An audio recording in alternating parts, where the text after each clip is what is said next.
Sur le plateau, ça va être à vous. Prêt? Non, pas vraiment. Merci. Musique, lumière. Attends. C'est parti. Merde à tous. Mère! La pièce a commencé.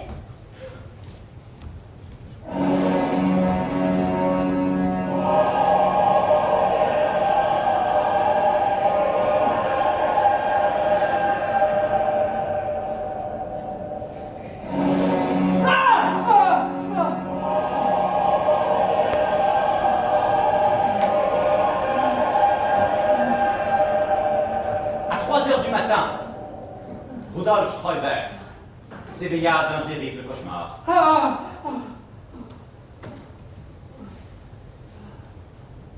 Même si c'était l'hiver et que sa fenêtre était à moitié ouverte, son corps était trempé de sueur, il tremblait d'excitation. Il venait de concevoir un plan étonnant. Guten Morgen! Guten Morgen! Guten Morgen! Rudolf Stolberg rassembla sa famille, ses amis les plus proches, ses conseillers les plus avisés, ainsi que les plus hauts dirigeants du gouvernement allemand. Tous les journaux, tous les réseaux de radio et de télévision étaient présents dans l'attente de ce que Herr Stolberg annonça être la grande nouvelle du siècle. 5, 4, 3, 2, 1. Mesdames et messieurs, le chancelier de la République allemande, Rudolf Stolberg. Mes chers compatriotes, nous sommes au début d'un nouveau millénaire, un nouveau départ. En tant que chancelier de cette grande république allemande, j'invite 6 millions de juifs à venir vivre en Allemagne. Je vous parle à vous maintenant. Vous obtiendrez la citoyenneté et tous les privilèges dans cette grande nation. Vous serez allemands! C'est mon désir sincère de rétablir une communauté juive en Allemagne et de réduire autant qu'humainement possible la honte incommensurable que nous, Allemands, ressentons chaque jour de notre vie pour ce que notre pays a fait à nos compatriotes juifs allemands il y a 60 ans. En fait, ce que je vous dis à vous, 6 millions de juifs, est vraiment simple. Mais s'il vous plaît, rentrez chez vous. S'il vous plaît. Le discours de Herr Stolberg se termina aussi vite qu'il avait commencé. D'abord, il y eut un silence effaré. Et puis, Stefan von Menck, un sénateur d'une banlieue de Cologne, frappa dans ses mains 10 fois. Il fut le seul à applaudir. Après avoir frappé 10 fois dans ses mains, Stefan von Menck s'arrêta. Il y eut un silence des plus assourdissants. Avant les cris. Après Bremerhaven, Gustav Gisling, un docker et père de 6 enfants, hurla dans le micro d'un reporter de la Westdeutscher Rundfunk. Moi, j'ai pas peur, hein. Je vais vous dire ce qui se passe. Je peux pas vous nourrir mes enfants, voilà ce qui se passe. L'année dernière, il y a dans mon secteur, 900 dockers ont perdu leur boulot en 1 an. Ah, moi, j'ai de la chance. J'ai gardé mon travail, mais il n'y a pas de boulot. Il n'y a pas de bateau qui entre au bord pour charger ou pour décharger. Il n'y a pas de poisson, pas de terre. Hein, pas de travail. J'ai gagné 10 000 marks l'an dernier, avant les 5 gros. Alors que les crédits pour ma maison, ma voiture, ça fait 20 000 marks. Alors, où on va les mettre, ces 6 millions en plus, hein? Juif ou pas juif, hein? Moi, je m'en fous si c'est 6 millions de juifs ou de singes, hein? Où on les met? Et comment ils bouffent? Vous savez, vous? À Düsseldorf, Frau Eva Müller eut un autre type de réaction, dont elle parla dans Open Your Heart, un talk show télévisé très populaire de l'après-midi. J'ai 3 filles célibataires. La plus âgée a 20 ans et la plus jeune 17 ans. Ne pensez-vous pas que les Juifs chercheront des jeunes filles allemandes à épouser dès leur arrivée? Vous ne pensez pas. Alors vous êtes fous. Nos filles vont tomber à genoux Et savez-vous à quel point elles auront pitié d'eux lorsqu'elles entendront leurs histoires tristes? Leurs larmes et leurs culottes seront à terre en un rien de temps. Frau Müller. Je vous le dis. Nos jeunes filles allemandes seront un cadeau pour ces juifs. Frau Müller, Frau Müller, c'est un fait que historiquement les juifs se marient entre eux. À travers l'histoire et depuis la Bible, les juifs épousent les juives. Je comprends votre peur, mais au fond de votre cœur, ne vous sentiriez-vous pas mieux si notre honte en tant que nation se trouvait atténuée, si ce n'est effacée? De quelle honte parlez-vous? De quelle honte? Vous êtes un petit pédé et un imbécile. Frau Müller. Oh, Frau Müller. À l'université de Bonn, Victor Spretz, professeur émérite de psychologie, se présenta devant 200 de ses collègues universitaires et lut un texte rédigé à la hâte et profondément sincère sur les événements des 2 derniers jours.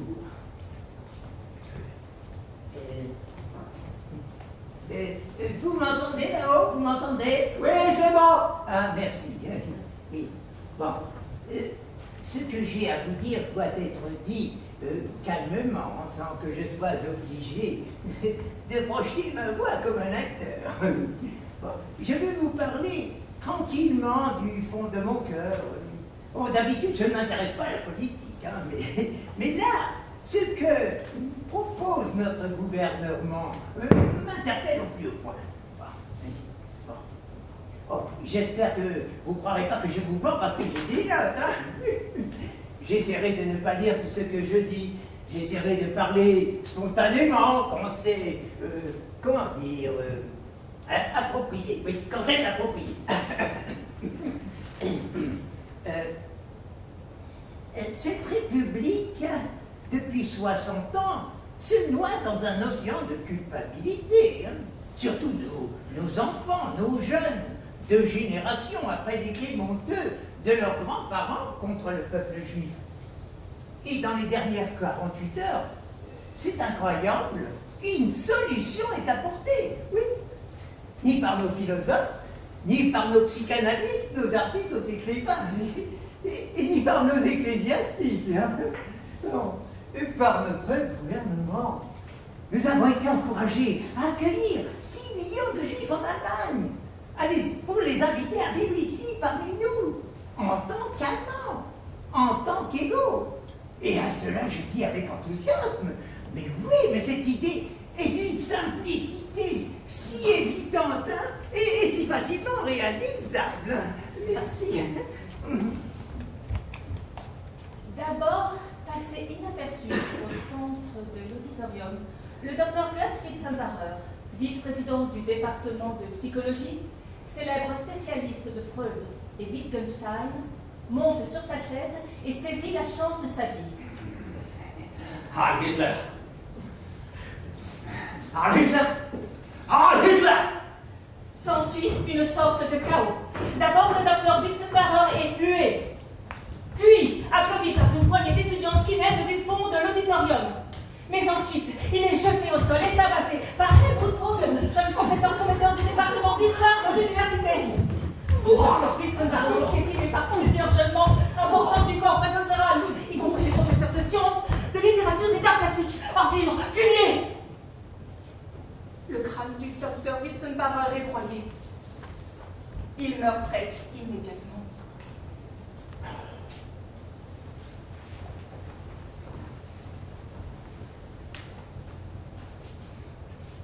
La foule est stupéfaite, personne ne sait quoi faire.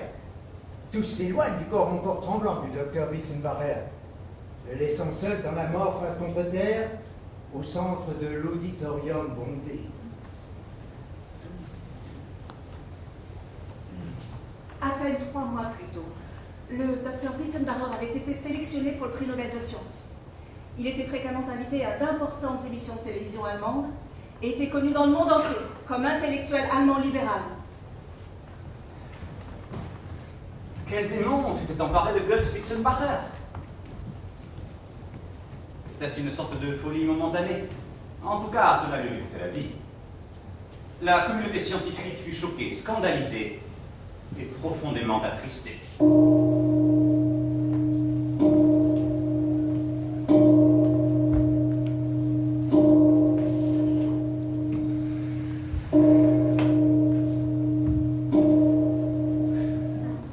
Aux funérailles du docteur Götz Witzenbacher, le révérend Hans Schnabel, un célèbre pasteur luthérien, jeta de l'huile sur un feu déjà hors de contrôle.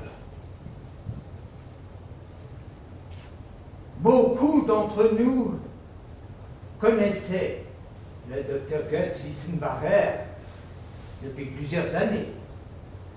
Nous l'avons connu comme un grand penseur, un de grands écrivains, un grand pilier de notre communauté universitaire. Pour moi, Herr Witzenbacher était un père dévoué, un mari exemplaire et un homme de Dieu. Sa mort violente nous laisse stupéfaits et confus. Ce que propose notre gouvernement va déclencher des explosions de violence à travers toute la République allemande. J'implore, Monsieur le chancelier Stoiber et le gouvernement de cette grande République allemande de prendre en compte la mort de M. Witzenbacher et de retirer immédiatement leur invitation. En m'opposant à cette proposition, je ne dis rien contre les Juifs. Je n'ai aucun sentiment négatif envers les Juifs.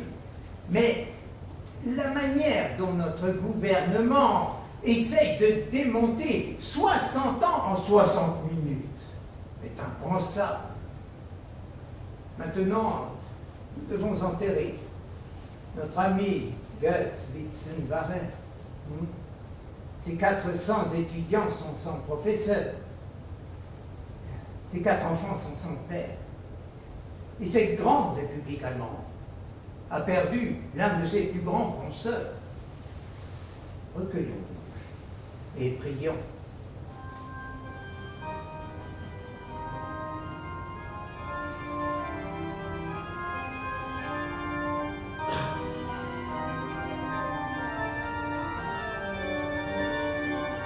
Voilà le clergé allemand dans une situation ingérable.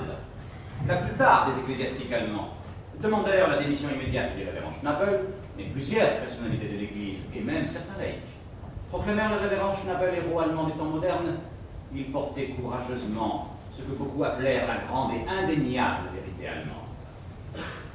En Amérique, à Gloucester, Massachusetts, un port de pêche au nord de Boston, Michael Linsky, un docker au chômage, discutait avec son fils adolescent. Ah, je sais pas, Sammy. Ça fait peut-être bien, hein? Ah, ça peut pas être pire que ce qu'on fait ici, tu crois pas? Hein? Tu vois ce que je veux dire? En Allemagne? Ouais. Mais t'es fou, quoi! Mais il parle allemand en Allemagne! Ah ouais, ben, va chercher ton ballon. Hey, oh, hey!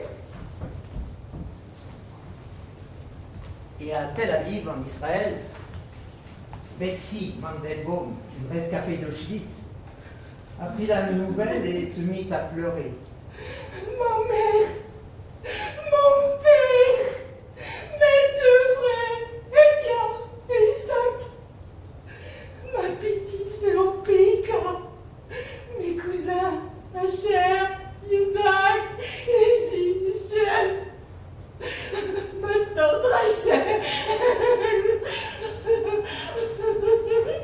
Au sud de Jérusalem, à Beersheba, Zev Golem, un haut gradé de l'armée israélienne, apprit la nouvelle alors qu'il mangeait des blinis et du saumon fumé. Il appela sa femme pour la mettre en garde. Reba! Tous les Juifs qui partent vivre en Allemagne sont des imbéciles. C'est comme s'ils étaient déjà morts. Les Allemands vont finir le travail à la première occasion, et les Juifs seront abattus d'une balle dans le dos dès qu'ils mettront le nez dehors. Personne ne va les enterrer. Les corps vont courir dans les rues. Les chiens et les rats les mangeront jusqu'aux os.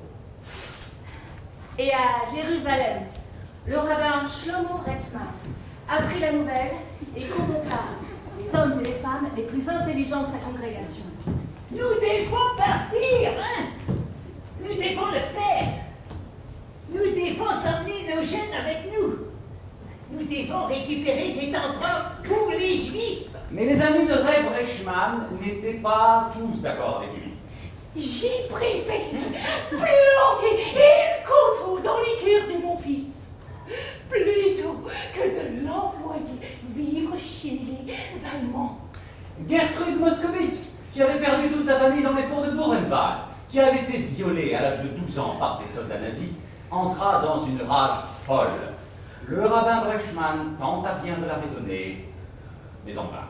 Madame Moskowitz, s'il vous plaît, nous devons en discuter intelligemment. J'en discuterai volontiers, intelligemment, mais pas avec une protasée comme vous, et Führer Brechman. Il y eut un silence de mort après que Gertie Moskowitz eut craché sur le rabbin Brechman. Mais ensuite, Jacob Brontheim fit une chose qui fit passer le crachat de Madame Moskowitz pour une douce larme de regret. Brontheim marcha vers Brechman. Il le saisit à la gorge et il commença à tuer à main nue le bon vieux rabbin. Ils m'ont forcé à me regarder violer ma mère et mes sœurs après m'avoir attaché les mains et les jambes. Ils étaient 10.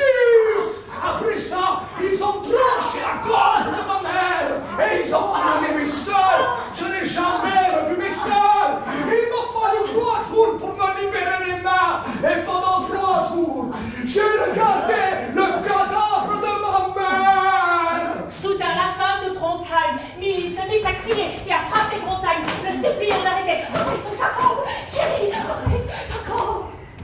Brontheim ne pouvait pas s'arrêter. Le cœur du rabbin explosa. Il s'effondra au sol.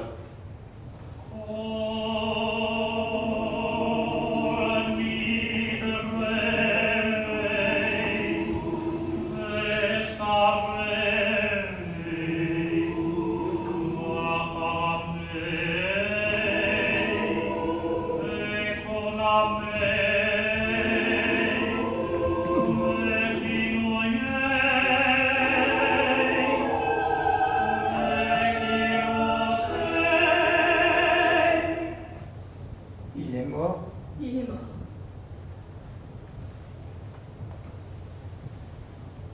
Et ainsi, dans les 50 heures qui suivirent l'invitation juive de Rudolf Schreiber, 2 hommes intelligents gisaient morts. Götz Witzenbacher, qui avait osé saluer Hitler, et le rabbin Shlomo Brechman, qui avait osé penser que le retour de 6 millions de juifs en Allemagne était une bonne idée. En Amérique, à Gloucester, Massachusetts, Lizzie Linsky, née Elizabeth Houghton, femme de Michael Allen Linsky, lui fait répéter lentement cette fois. Je veux qu'on déménage en Allemagne. Oh, je suis sérieux, Lizzie. Ah, cette offre est formidable, hein? Ah, tu penses bien qu'ils ont des emplois, non? Je veux dire, ils ne peuvent pas attirer 6 millions de gens chez eux sans avoir du travail pour nous, non? Alors, pourquoi pas? Oh, ici, il ne se passe rien. Mais comment tu peux même penser à déménager en Allemagne? Hey, qu'est-ce qu'elle dira, ta mère, si tu lui annonces que tu t'en vas à l'autre bout du monde? Bon, l'Allemagne, c'est pas l'autre bout du monde, hein? C'est peut-être 4000 miles d'ici, c'est tout. Hein? 4000 miles, c'est tout. Et je pensais que ma mère allait peut-être, je ne sais pas, hein, peut-être venir avec nous. Oh, mais toi, tu as déjà parlé de ça avec ta Mais, mère. mais bien sûr que non, je ne ferai pas ça. Lizzie, enfin. Oh, toi et moi, on doit d'abord en parler tous les deux. Mais qu'est-ce qu'on connaît de l'Allemagne? Là-bas, on serait comme des émigrés. On serait comme ces Portos ou ces Italiennes qui viennent ici. Et tu les entends dans les stop and shop quand ils essaient de demander quelque chose. Mais personne ne les comprend. Mais personne n'en veut ici. Hein. Mais c'est seulement une langue. On va l'apprendre. Le frère de Benny Kranz, il a été dans une école de musique en Allemagne. Mais Benny dit que tout le monde là-bas parle anglais aussi. Benny a dit ça? Ah, demande-lui. Son frère savait rien en allemand la première année où il était là. Hein. Ah ben, il n'a jamais eu de problème. Hein. Et pourquoi les Allemands ils parlent en anglais? C'est la langue du commerce international. Ah oui, ils parlent anglais. Je pense que ça serait tellement bien, Elizabeth. Je me sens tellement idiot à traîner ici, sans travail. Oui, je me sens nul. Oh, l'idée de partir, ça me donne du peps. Oh, ça pourrait vraiment tout changer. Et si c'est pas le cas? Si c'est pareil? Oui, si c'est la même chose. Si on part là-bas et qu'il n'y a pas de travail, si ça ne nous plaît pas, qu'est-ce qu'on fait? Mais on revient. Comme ça. Eh oui, comme ça. Et comment? À la nage? Ben non, on prend un avion. Comme faut y aller. Mais déjà, comment on fait pour les acheter, les billets d'avion pour y aller? On va vendre la terre que mon père m'a laissée. Tu ferais ça? Tôt ou tard, je vais devoir le faire. Ça fait presque 3 ans que je n'ai pas travaillé. 3 ans. Tu sais, je te comprends, vraiment. C'est juste, ça me fait peur. Tu sais, moi, je suis pas juive. J'ai rien de personnel contre les Allemands. C'est juste le côté, on prend une valise, on s'en va dans un endroit complètement différent. Ça me fait vraiment peur, Mike. Mais ça me fait peur, moi aussi, mais ils ne croient pas. Hein. Et Samy? Ah, Samy, c'est un gamin. Il va adorer 10 minutes après son arrivée. Oh, les enfants, ils apprennent les langues beaucoup plus vite que les adultes. Tout le monde dit ça. Oh, mais pour Samy, ça va Il aller. ne voudra pas y aller. Oh. Il est venu se cacher dans mes bras. La première fois, tu as à peine parlé de ça. Ah, il viendra, hein. C'est un gosse, il n'a pas le choix. Si on part, il partira. Ah non, moi non. Moi j'y vais pas. Putain, moi j'y vais pas. Putain, j'y vais pas. Ah, si tu gueules comme ça, je t'emmène, mon Dieu, hein? C'est archi nul. Pas du tout, au contraire. Il y a du travail, il y a de l'argent, et on y va. Hein? Elle, c'est ta mère. Et moi, je suis ton père et t'as 15 ans, alors tu pars. Bon. Allez, promis. Si ça ne nous plaît pas, dans 6 mois, on revient. Hey, hey. Mais peut-être que ça va nous plaire. Hein? Ce que j'essaie, c'est qu'on va essayer. Hey, et si vous kiffez et pas moi, il se passe quoi? Oh, il va trouver un gros problème. When I'm walking on water while you're slipping in, chicks super shoot pussy boots on before your ass gets lit. And if you don't like them, hey, fuck you. À Bremerhaven, Gustav Gisling avait le même problème avec sa fille Anna. Je suis ton père. Je t'aime. Et je sais ce qui est mieux pour toi. Je t'interdis d'aller à cette réunion. Eh ben non, j'irai quand même. Tu crois? J'irai quand même. Hein? Ah! Mais c'est une conférence super importante. Il y aura presque tout le lycée. Les profs, mes amis. Alors j'irai aussi. Si tu veux, t'as qu'à priver mon argent de poche. Vas-y, fais-le. Ou vas-y, comme moi dessus jusqu'à me faire exploser la tête. T'as qu'à le faire. Je vais à la réunion. Bertha, mais viens par ici, mais on est ta fille. Anna Gisling faisait partie des 460 élèves du lycée de Bremerhaven, réunis ce soir-là, dans l'auditorium du lycée, venus écouter leur professeur leur expliquer l'invitation aux Juifs de Rudolf Schreiber. Comme Anna, de nombreux étudiants n'avaient aucune idée de la raison pour laquelle le chancelier Schreiber avait fait une telle offre à tant de Juifs. Anna n'avait rien contre les Juifs. De toute sa vie, elle n'avait jamais rencontré de Juifs.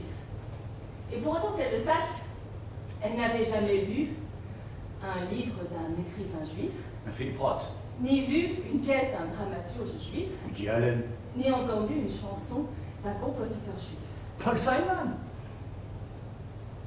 Ainsi, jusque-là, à l'école primaire, dans le programme d'histoire, Lorsque les professeurs d'Anna en arrivaient aux années 1933 à 1948, ils disaient à leurs élèves: Pour une analyse approfondie de cette période particulière de l'histoire allemande, vous devriez parler à vos grands-parents. En revanche, la plupart des lycéens et étudiants allemands plus âgés avaient lu et entendu tellement de choses sur les nazis et sur l'Holocauste qu'en toute franchise, ils en avaient un peu assez. Mais ce qu'ils en avaient appris jusque-là restait abstrait, tellement distant, irréel. Il leur manquait la véritable histoire, tout comme 6 millions de juifs manquaient à l'Europe de l'Est. Et ce soir-là, plusieurs des meilleurs professeurs de Bremerhaven et des plus courageux avaient décidé que ces cours oubliés devaient enfin être enseignés correctement. Ce que les lycéens m'entendent dire ce soir-là leur glaça le cœur. Les lycéens étaient jeunes et n'étaient pas issus de familles riches. La plupart d'entre eux n'avaient jamais voyagé en dehors de l'Allemagne. Ils ne savaient pas que la plupart des pays du monde les détestaient pour ce que leurs grands-parents avaient fait. Ils ne savaient pas. De nombreux étudiants, là, avaient vu le film américain La liste de Schindler quelques années plus tôt. Mais ils pensaient d'une manière ou d'une autre que les nazis, comme le montre le film, ne représentaient qu'un petit nombre d'Allemands isolés. Beaucoup avaient rejeté le film dans son ensemble comme une propagande juive hollywoodienne. Encore une fois, l'Holocauste était lointain, impersonnel, abstrait. Leurs professeurs, des hommes et des femmes courageux, leur dirent tout ce qu'ils croyaient être la vérité, mais pas au travers des livres, au travers d'histoires de leurs parents et de leurs grands-parents, d'histoires d'amis, de la famille et de voisins, d'histoires d'Allemands ordinaires.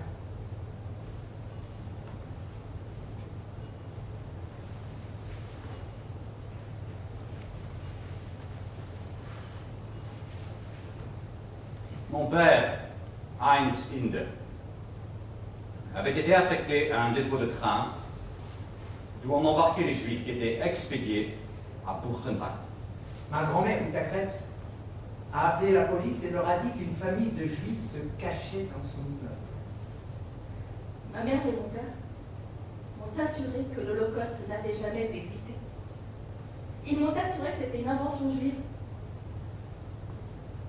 Son travail consistait à fermer les portes des wagons ouverts. Il avait une batte en bois pour frapper les Juifs qui n'avançaient pas pour faire de la place. Cette famille juive avait vécu toute sa vie dans l'immeuble de ma grand-mère. Elle était jalouse d'eux, car leurs enfants portaient des vêtements chics. Elle a appelé la police. Le jour où je suis entrée à l'école, mes parents m'ont fait asseoir et m'ont dit que les Juifs étaient des démons qui imprimaient des faux billets et qu'ils avaient monnayé la loi contre la négation de l'Holocauste, de sorte qu'aucun Allemand ne puisse jamais légalement remettre en question le mensonge juif. Lui et ses amis faisaient des blagues sur les gens qui frappaient un coup de matraque. Ils savaient que ces gens partaient pour les fous. Ils savaient. Elle savait que toute cette Ils m'ont famille fait serait promettre. assassinée. Bonjour. Je après la répétais guerre. encore et encore. Mais elle a J'avais sur une fois jamais la vu photographie que mon père avait pris pendant la guerre. Ma grand-mère Mais m'a sans dit dire qu'elle ça avait n'avait neuf aucun regret. Car à cause de la loi juive, j'aurais pu leur causer des Vous ennuis. voyez les Juifs entassés dans des wagons. Aujourd'hui, je crois toujours que c'est un La tête mensonge. en sang à force d'être frappé Ils par y mon croient père et vraiment. ses amis. Un par un, les professeurs racontèrent les histoires de la cruauté inimaginable de leurs parents et de leurs grands-parents. De la façon dont le peuple allemand fut le complice d'Hitler dans le massacre des Juifs. Les citoyens allemands, ordinaires et honnêtes, étaient les bouchers les plus asservis à Hitler. Les citoyens ordinaires. Citoyens ordinaires. Les citoyens ordinaires. Mes parents ont eu une vie conjugale parfaite. Ils étaient affectueux, prévenants, sensibles. J'ai eu une enfance idéale. Mon père était vétérinaire, mais il aimait les animaux. Il était si gentil, un père si gentil. C'était un homme si aimant. Ma grand-mère a enseigné le piano aux enfants toute sa vie. Les enfants l'aimaient. Son école, la Charlottenburg Kinderflüge, était assez connue. On entendait toujours de la très belle musique chez elle. Bach, Beethoven, Brahms. Chacun de nous dans cette salle a eu quelqu'un dans sa famille qui l'aimait profondément, qui a directement participé au massacre de 6 millions de Juifs. Des citoyens ordinaires. Des citoyens citoyens ordinaires. ordinaires. Après la conférence, De nombreux étudiants restaient assis là, en larmes. Sur l'estrade, leurs professeurs se serrèrent dans les bras les uns des autres. Chacun réalisait avec un grand soulagement que les plus sombres de ses secrets étaient semblables à ceux des autres. Quand Anna Gisling rentra à la maison plus tard dans la soirée, elle était devenue une autre femme. Pourquoi tu m'as gâché tout ça? Comment t'as fait pour pas me le dire? Mais je t'ai dit de ne pas aller à cette réunion, je t'ai dit. Maman! Maman! Martha Gisling prit sa fille dans ses bras. Elle pleurait longtemps. Gustave Gisling regardait sa femme et sa fille pleurer ensemble. Il ne disait rien, mais il savait que sa vie était en train de changer.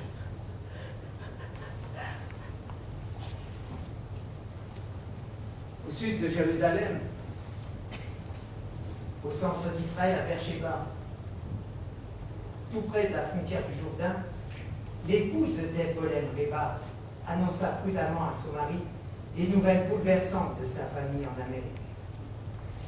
Zev,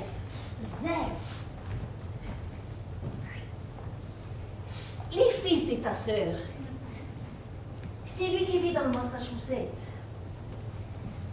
C'est lui qui est marié avec un goy. Et il accepte l'offre. L'offre. Quelle offre, Reba? Qu'est-ce que tu me racontes là? Quelle offre? Il offre des annonces, c'est ce qu'il dit ta sœur dans sa lettre. Son fils Sami, oui, moi et sa famille. Le fils de ma sœur va vivre en Allemagne? Bientôt, elle dit qu'elle en connaît 6 autres des enfants de ses amis. Tiens, lis. Non, je l'aimerai pas. Non, je l'aimerai pas. Zev!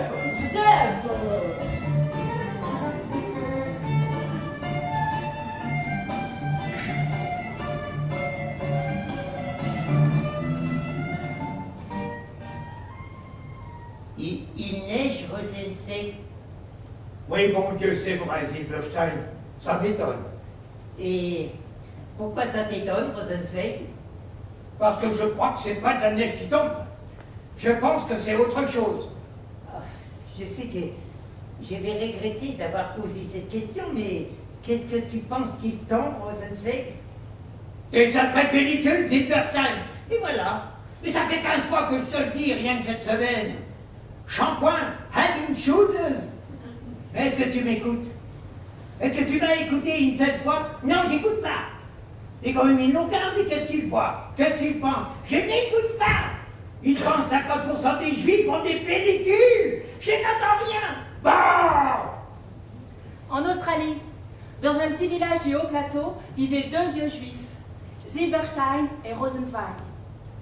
Rosenzweig et Silberstein étaient tous deux des survivants des camps de concentration. Après la guerre, on ouvrit les camps et les survivants furent libérés. Rosenzweig et Silberstein ont dû être relocalisés. Les 2 hommes avaient tout perdu, leur famille, leur maison, tous leurs biens. Grâce au fonds de l'American Joint Distribution Committee, les 2 hommes furent envoyés vivre en Australie. Par hasard, ils furent installés dans le même petit village avec 50 autres familles, à 100 miles au nord de Cairns. Rosensei oublie les 5 bazars du village et voilà tout le monde. Il faisant payer beaucoup trop cher tout ce qu'ils vendit. Mais les gens n'avaient pas le choix. Et le misère fit fortune. Oh, Silberstein le putz. Il n'a jamais pu apprendre à parler un bon anglais. Il ouvrit une entreprise partout. Il aurait dû appeler son entreprise On casse tout. Il ne pouvait jamais garder un sou dans sa poche plus de 5 minutes. Alors, il a fini par devoir de l'argent à Rosensei. C'étaient les 2 seuls juifs de la région. Ils furent donc bien contraints à une sorte d'inimitié supportable et qui dure depuis 60 ans. Ils se détestaient. À leur manière, Leur personnalité était aussi différente qu'elle pouvait l'être. Rosenzweig était maladivement soigné. On ne l'a jamais vu sans une chemise propre du jour et une cravate bien nouée. Silberstein était pour employer un euphémisme. Relax. Ses vêtements étaient toujours tachés des restes de repas de la semaine précédente. Il oubliait souvent de porter ses chaussettes. Où sont tes chaussettes? À mes pieds. Sûrement pas. Et sûrement oui. Non, sûrement pas. Elle était là ce matin. Chacun souffrait de manière très différente et portait son histoire en lui d'une manière qui lui appartenait. Rosenzweig ne se plaignait jamais. Si jamais le sujet de la guerre, ou Dieu nous en préserve, des camps, était évoqué, il avait une réponse toute prête. Ne parlons pas de cette époque. Ces temps sont révolus. Mais Silberstein essayait souvent de plaisanter pour chasser l'horreur de ses souvenirs douloureux. Silberstein était intarissable avec ses blagues sur l'Holocauste. Écoutez la blague préférée de Silberstein. Des Juifs, Goldberg et Winkel avaient survécu à Buchenwald. Goldberg s'installa à New York et gagna des millions. Winkel s'installa en Russie et une vie misérable. Il y a quelques années, Goldberg dit partir en voyage d'affaires à Moscou et à cause du décalage horaire, il s'est réveillé à 5 heures du matin et ne put se rendormir. N'ayant rien à faire, il partit faire la promenade dans les rues vides de Moscou et il repéra un vieux homme qui marchait dans la direction opposée. Soudain, une camionnette du KGB s'arrêta. Et 6 hommes en sortirent. Ils attrapèrent Winkel et le frappèrent jusqu'au sang. Ensuite, les hommes du KGB partirent dans leur fourgon aussi vite qu'ils étaient venus. Laissant Winkel pour mort, face contre terre, sur le trottoir. Goldberg traversa la rue en courant et s'agenouilla à côté de Winkel. Et il prit les vieux juifs dans ses bras et lui chuchota doucement. Oh, Winkel, Winkel, ouvre les yeux. C'est moi, Goldberg, des Buchenwald. Oh, Winkel, à Goldberg souriant joyeusement. À Buchenwald, c'était le bon temps, hein? C'est pas une blague, ça, Silberstein. C'est une abomination. Si tu ris pas, tu pleures. Je ris quand c'est drôle. Qu'est-ce qui est drôle pour toi? Certaines choses sont drôles. Lesquelles? Ouais, quand tu me verras rire, tu sauras lesquelles. Ça fait 56 ans que je te connais, Rosenzweig, hein? Je t'ai jamais vu rire, pas une seule fois. Très peu de choses ont été drôles. Et puis, sans prévenir, Silberstein dit une chose qu'il n'avait jamais dite et qui fait rire Rosenzweig. J'accepte l'offre des Allemands. Je pars vivre en Allemagne, Rosenzweig. Pardon? Ben, tu n'entends pas? Hein? Tu as des bouchons dans les oreilles? J'accepte l'offre des Allemands. Je pars vivre en Allemagne. Et pour la première fois depuis 1937, depuis que les nazis étaient entrés chez lui et avaient arrêté sa mère, son père, ses frères, ses sœurs, sa grand-mère et son grand-père, Axel Rosenzweig rit à gorge déployée.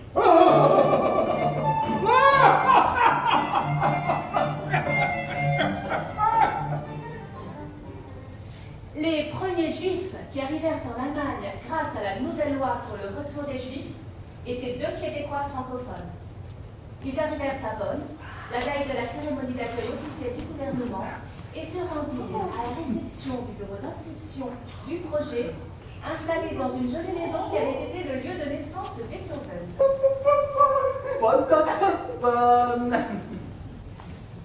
Bonjour, je m'appelle Pierre Chambry. Ah oui. Oh, je m'excuse, il faut que je parle votre langue. Mein Name ist Pierre Chambry. Et je suis Jean Bostin. Oh, Pierre et moi, ça fait un bout qu'on est mariés. Oh oui. Jacques, c'est ma blonde, depuis 20 ans. Oh oui, presque 10 ans. Nous sommes ici pour rester. Il y eut un silence étonné, rompu par Katrina Kettel, première assistante du docteur Ludwig Hess, ami le plus fidèle de Rodolphe Treuber et président du projet exécutif du projet de retour au foyer. Katrina Kettel s'avança et sauva la situation avec grâce. Wir sind sehr glücklich, dass Sie Deutschland gesucht haben als Ihren Land. Qu'est-ce que vous jasez? Tu sais de quoi il jase? Je suis Jacques Bostin. Oui. Et voici Pierre Chambray. Eh bien, oui, oui, oui, nous sommes mariés. Oui, nous venons vivre ici. Bah oui, nous sommes juifs. Ah ben ouais, c'est bien ça. Nous sommes juifs. Tandis que Katrina Keitel continuait à parler, le président exécutif du projet de retour au foyer, le docteur Ludwig Hess, un homme vraiment très gros, qui jusqu'ici était resté silencieux, la bouche ouverte et les yeux écarquillés, quitte à la pièce en prétextant à la hâte une raison de s'absenter. Je veux aller faire pipi. Malgré sa corpulence remarquable, le docteur S courut à toutes jambes sans s'arrêter du siège du projet de retour au foyer en traversant la place du marché au bureau principal du projet, installé dans un bâtiment baroque du 15e siècle autrefois occupé par des étudiants radicaux protestant contre la guerre au Vietnam.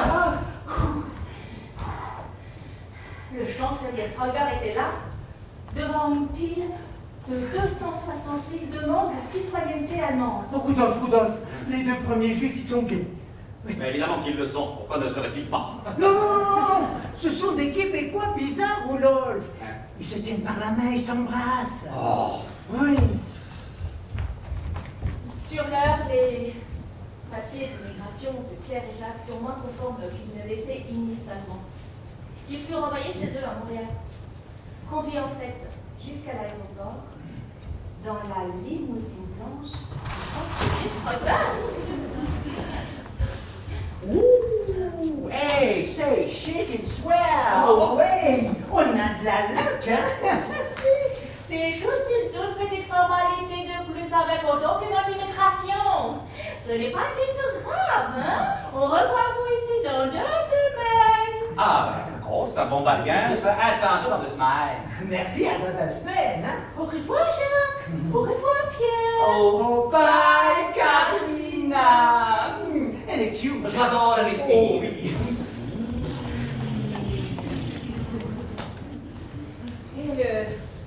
Et le docteur S choisit personnellement les nouveaux arrivants officiels. Et il choisit en particulier une famille juive américaine qui présenta sur une chaîne de télévision nationale.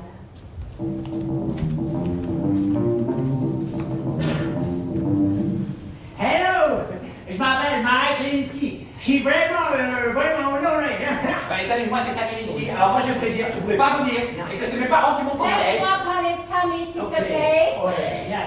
Hello, je suis Lizzie Linsky, la femme de Mike et la mère de Sammy.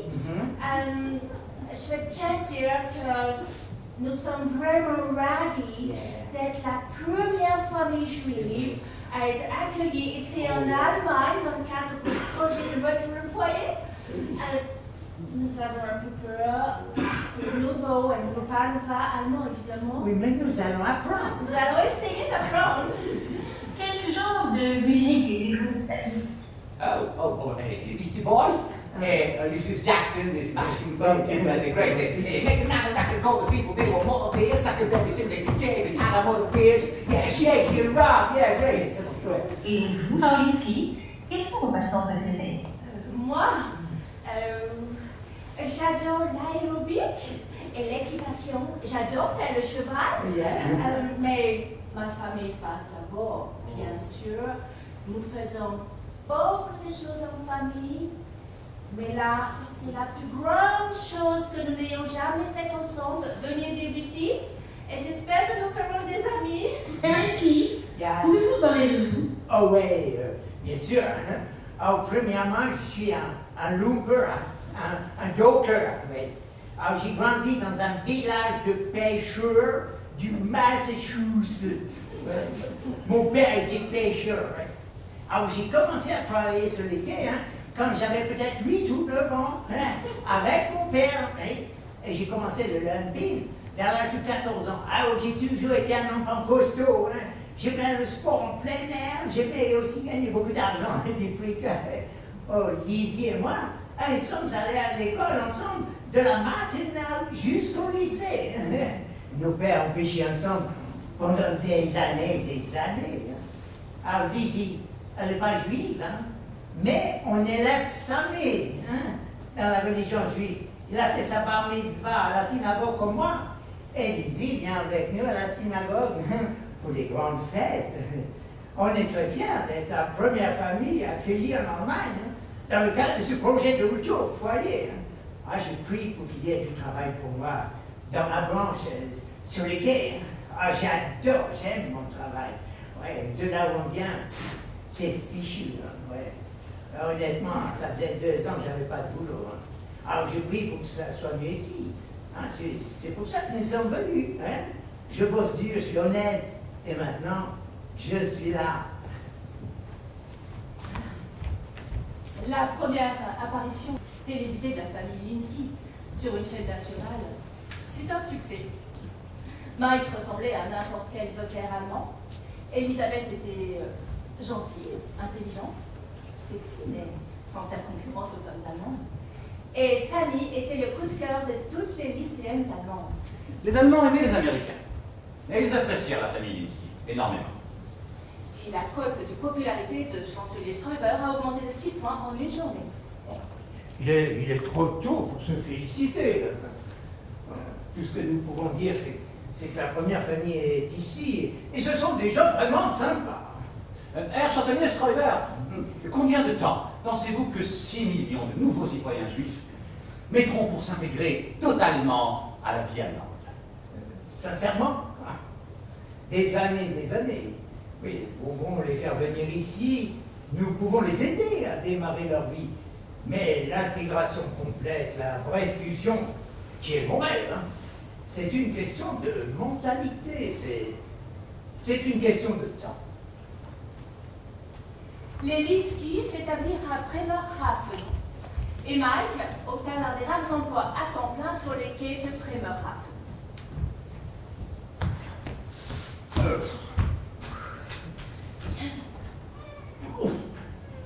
Linsky?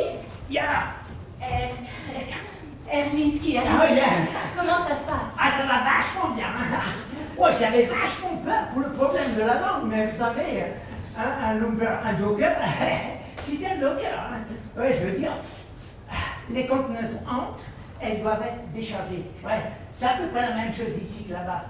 Alors je fais mon travail. Si quelque chose de compliqué se présente, je regarde les autres gars et je copie simplement ce qu'ils font. Oh yeah. Oh, danke. Dites, et je travaille, je suis heureux. T'inquiète. La plupart des Allemands applaudirent Mike. Ils l'aimaient. Ils aimaient son style Nouvelle-Angleterre, son ouverture d'esprit toute américaine.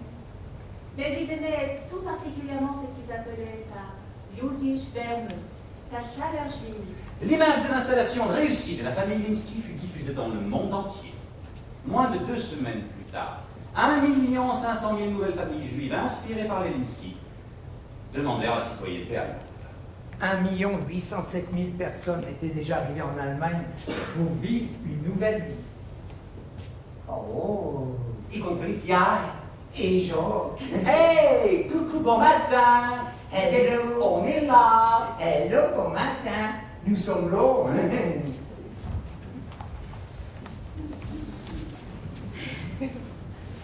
Mais tout le monde en Allemagne ne souriait pas. Herr chancelier Stoiber! Oui, oui. Herr chancelier Stoiber! Oui! Chancelier. Oui. Je suis navré d'interrompre votre conférence. Oui. Nous avons un problème avec les Juifs. Qu'est-ce que c'est? Il y a approximativement 500 000 nouveaux citoyens juifs sans endroit pour dormir ce soir. Donnez-leur des chambres d'hôtel. Et qui va payer pour ça?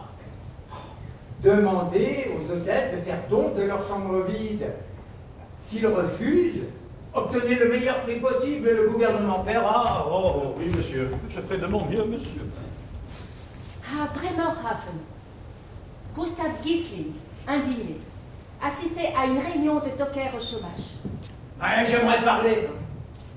Pour ceux qui ne me connaissent pas, je m'appelle Gustav Giesling. Je suis né à Bremerhaven, à quelques rues d'ici.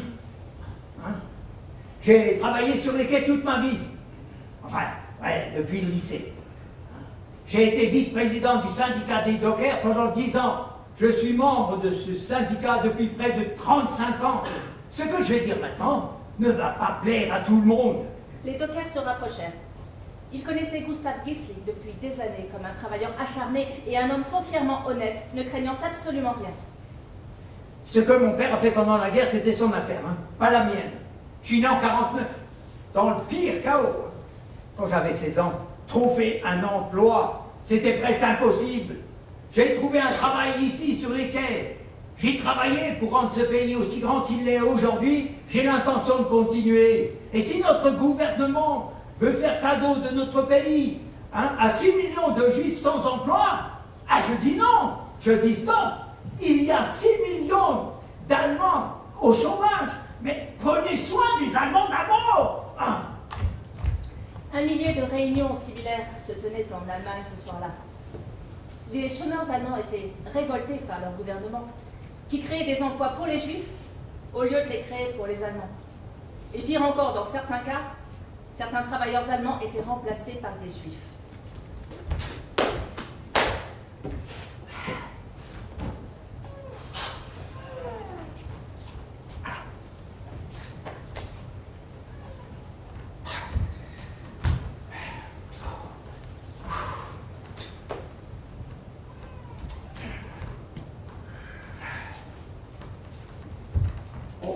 Vous êtes Mike Linsky? Oui, c'est moi. Ah, c'est Erfreut. Je suis Gunther Friedlander. Je suis le propriétaire des banques. Oh oui, j'ai déjà entendu votre nom. Et je voulais vous dire que je suis vraiment heureux que vous êtes ici. Je suis très content aussi. Merci. Et vous êtes une star, hein, en quelque sorte. Oh mon Dieu, je veux dire, pas vraiment. J'ai rien fait pour, vous savez. En tout cas, les affaires reprennent. Rien que cette semaine, on a eu 2 porte-conteneurs de plus que la semaine dernière. C'est génial. Et je pense que c'est surtout grâce à vous. Comment ça? Je pense que ce serait bon pour tout le monde si je vous aidais un petit peu. Comment? Je viens de recevoir un journaliste de la télévision dans mon bureau qui me demande comment ça se passe avec vous. Et je lui disais que nous pensons à une petite augmentation. Vous plaisantez, hein? J'aimerais bien vous faire entrer au bureau dans l'équipe des ventes. Non. Alors, je sais que vous ne parlez pas encore en allemand, donc il faudra que vous... S'il vous plaît, non. Je ne veux pas être enfermé dans une bureau. Je veux rester dehors. Vraiment? Et vraiment. J'apprécie ce que vous dites et tout, mais je veux continuer à travailler dehors. Et chef d'équipe. Comment? Et quand je vais dire aux journalistes que vous avez refusé mon offre, il faut bien qu'il y ait une autre proposition. Une sorte de promotion. Mais oh mon Dieu! Chef d'équipe! Ça serait génial! Les gars. Vous rigolez, les gars, ils vous aiment!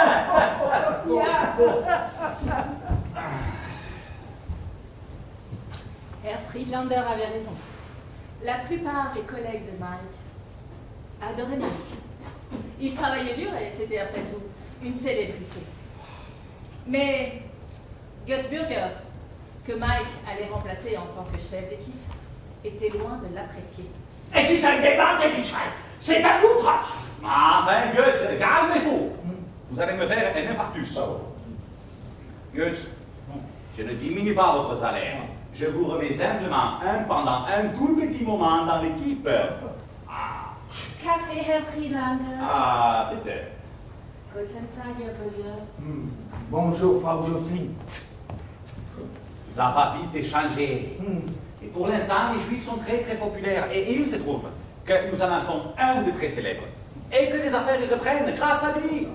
Guts, pour le bien des banques, pour vos collègues, laissez-moi faire. C'est mon droit de le faire, Guts, en tant que propriétaire des banques, avec votre accord ou pas. Guts, faites marcher votre petit cerveau. Soyez intelligent. Non. Saute. Mais le propriétaire Becquet avait bien le droit de remplacer un chef d'équipe, et il le fit. Et pendant que Mike Linsky apprenait la bonne nouvelle à sa femme Elisabeth, et pendant que Gutsburger apprenait la mauvaise nouvelle à sa femme Myriam, Sammy et Anna se rencontraient pour la toute première fois. Et comme vous devez vous en douter depuis le départ, il fallait bien que ça arrive.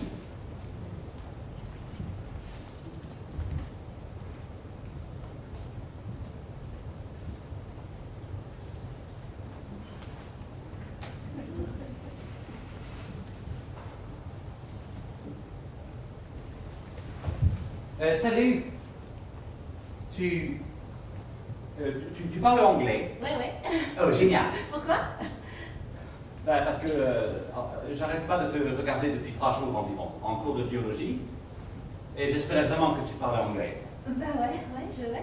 Oh, great. Hey, moi c'est Sam Minsky. Tu sais, je sais, hein. Et tout le monde le sait. Il suffit de lire les journaux ou de regarder la télé. Ah oui, j'imagine. Moi, c'est Anna Gisling. Je sais. J'ai vu ton nom sur ton cahier de biologie.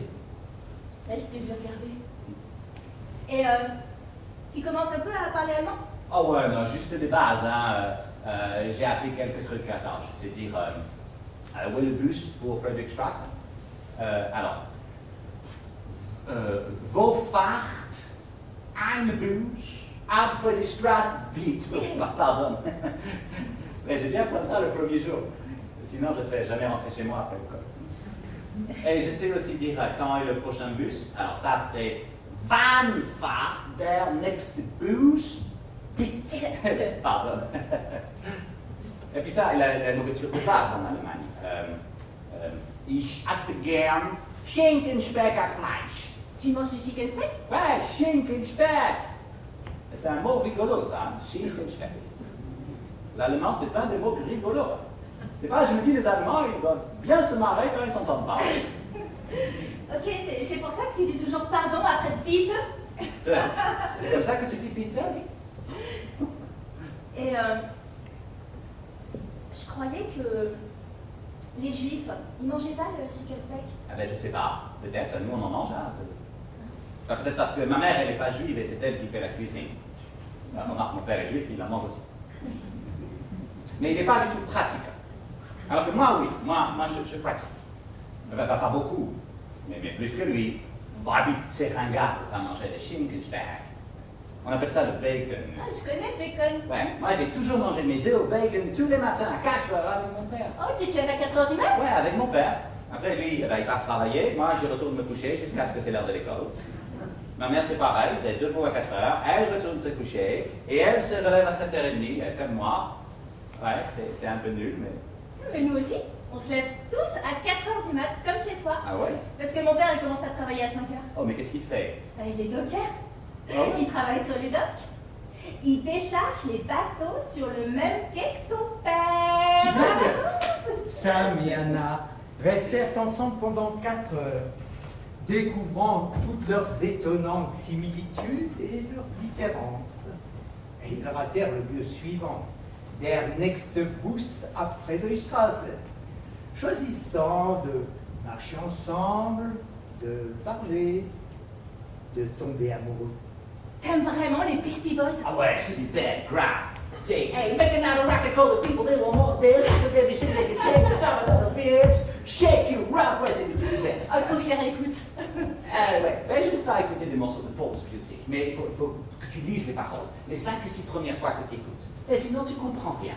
Bah, j'ai rien pigé, ouais. Hey, mais je t'expliquerai. Ah, super. Et ben moi, je pourrais t'aider pour tes cours d'allemand si tu veux. Vraiment? Ouais. Oh, Chaud. great. Sam regarda Anna et il avait besoin de l'embrasser autant que de respirer. Il n'osa pas. Alors il respira seulement. Mais t'es super belle, hein? Oh non. Si, t'es super belle. Non. Attends, chez nous, tu serais élue la reine des pom-pom girls, hein? Et voilà là! Shit. Enfin, je veux dire scheiße. C'est un peu débile, là, ce que je viens de dire. J'ai pas compris. Tu peux me croire. Ok, je te crois. Ce qu'Anna dit ensuite surprit vraiment Sam. T'es super beau, Sam. Et Et bah, y a pas de c'est tout ce que je voulais dire. Mais on doit te dire souvent que t'es beau, hein. Bah vrai, non, mais surtout les filles. Ah non, je ne jamais, seulement toi. Et il y a Elisabeth aussi. C'est qui, Elisabeth? C'est ma mère. Non. Et puis Selma aussi. C'est ma grand-mère. Mais elle me passe toujours la joue. Elle me dit, oh, Sammy, tu es tellement belle. C'est 3 filles. Elise, Selma et maintenant il y a toi. On dit souvent que les grandes histoires d'amour naissent de différences, pas de ressemblances. Alors Sam ne savait jamais ce qu'Anna allait dire. Elle le surprenait souvent. Tu crois qu'on devrait s'arrêter de parler et s'embrasser? Bah, je sais pas ce que tu penses des garçons et des filles qui s'embrassent dès leur première rencontre.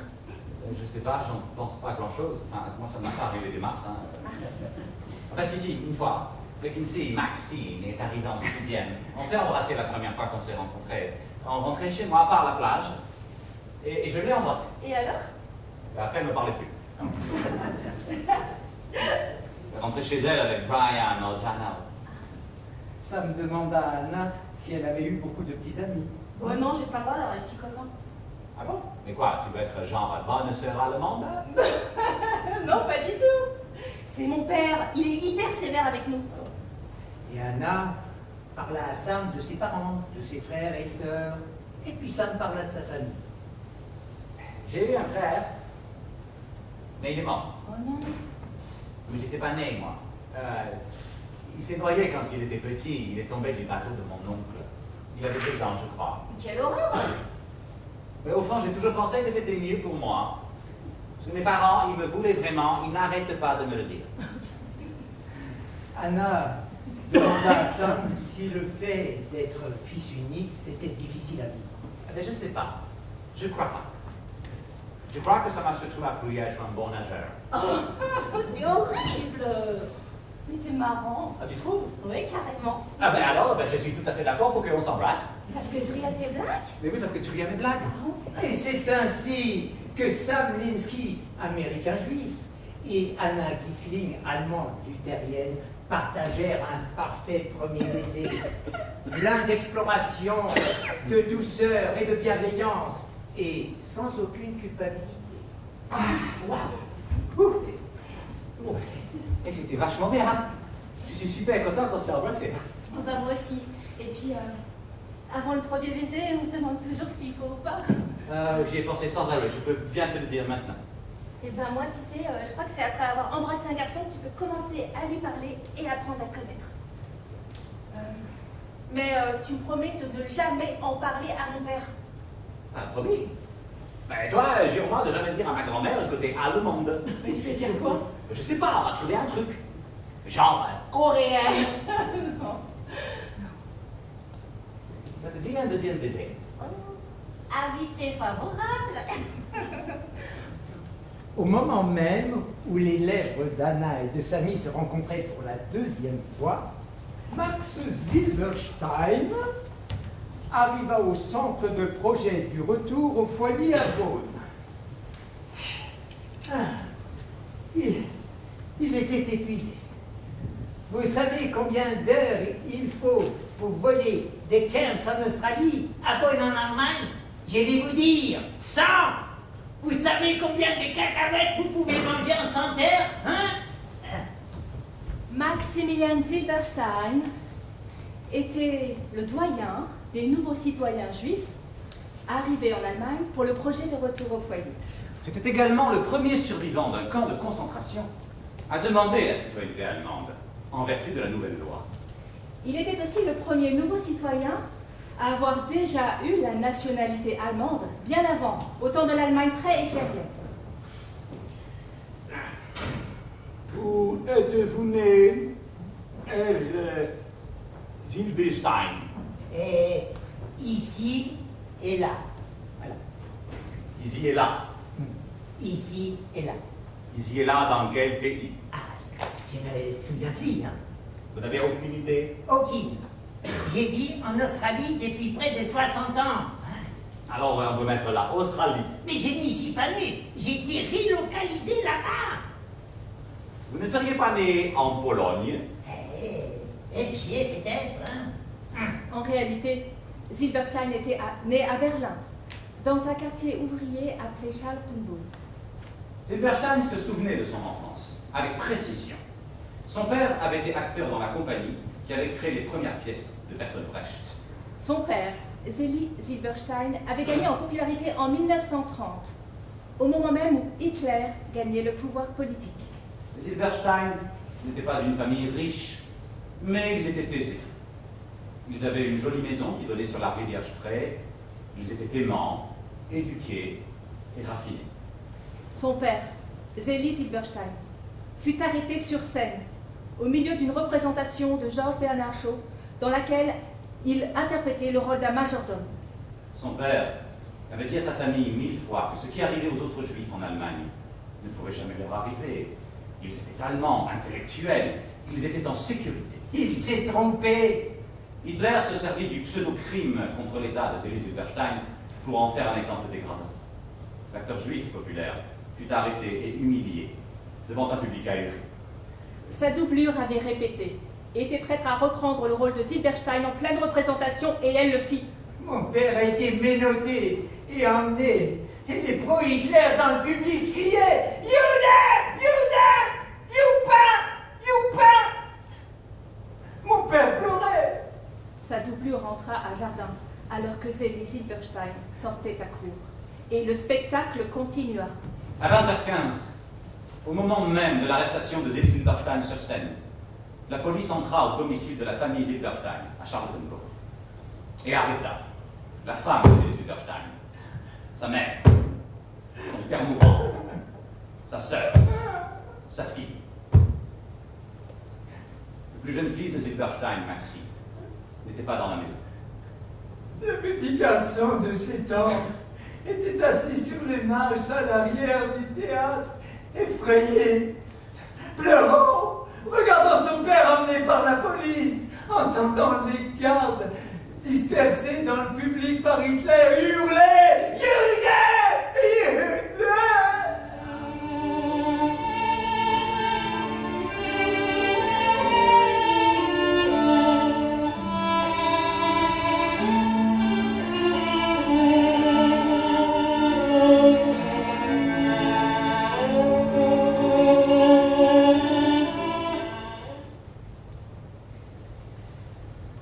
Je crois que vous avez eu une journée difficile. Hein? N'est en Pologne. La Pologne, c'est un bel endroit pour naître. C'est très aimable à vous, Herr Silberstein. Alors, Pologne, voilà. Ah, on va bien trouver un endroit où séjourner. Vous avez des préférences? Vous préférez ville à la campagne ou en ville? Et Berlin, s'il vous plaît. Berlin? Ja. On va regarder. Il y a une petite pension de famille à Charlottenburg. Ils indiquent qu'ils peuvent vous garder quelques semaines et peut-être plus si vous êtes prêt à les aider au plus gros. Oui. Alors je peux vous loger ici ce soir à Bonn, dans un très bel hôtel sur la place du marché, et vous pourrez vous rendre à Berlin demain matin. Ah non, je préférerais aller à Berlin maintenant, s'il vous plaît. Vraiment? Ah oui, vraiment. Dans l'heure, Silberstein fut conduit de Bonn à Cologne, où il embarqua sur un vol Lufthansa à destination de Berlin. Un homme de l'âge de Silberstein aurait dû être épuisé par son voyage. Eh bien, en fait, pas du tout. En réalité, Silberstein se sentait plus en forme qu'il ne l'avait été depuis des décennies. Il avait un but. Il avait un plan. À Beersheba, en Israël, Zev Golem aussi avait un plan. Je crois que, fermement, nous devons surveiller de très près ce projet de retour au foyer de l'Allemagne. Nous pensons avec beaucoup d'autres que ce projet est néo-nazi, conçu pour accomplir la mission d'Hitler, l'éradication de la communauté juive mondiale.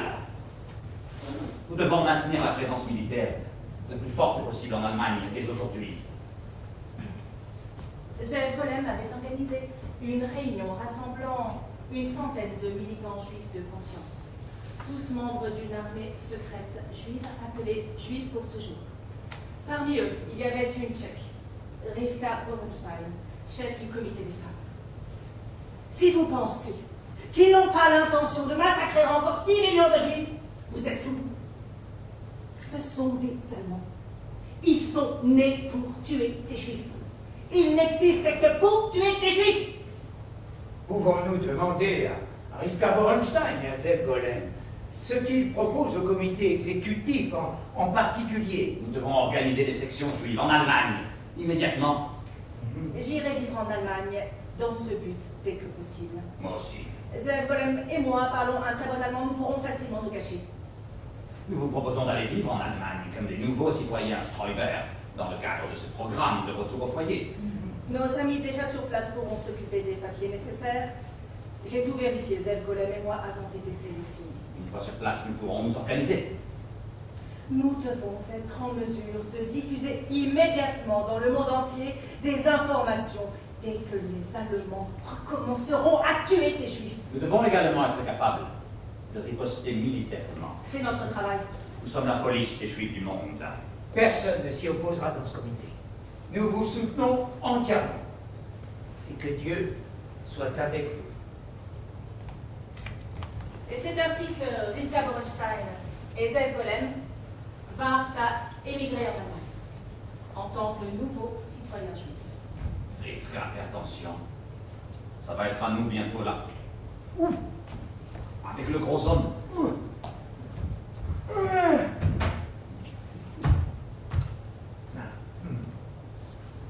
Je m'appelle Alain Schwartz.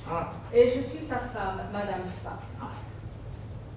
Vous êtes nés tous les deux aux États-Unis? Oui. Oui, tous les deux. Mais nous vivons en Israël depuis plusieurs années, donc notre accent est un peu rouillé. Ah, votre allemand n'est pas mal. Danke. Bien. Bien. Bien. Bien. Bien. Bien. Bienvenue en Allemagne. Vos papiers sont en règle. Vielen Dank. Danke. Danke, bitte.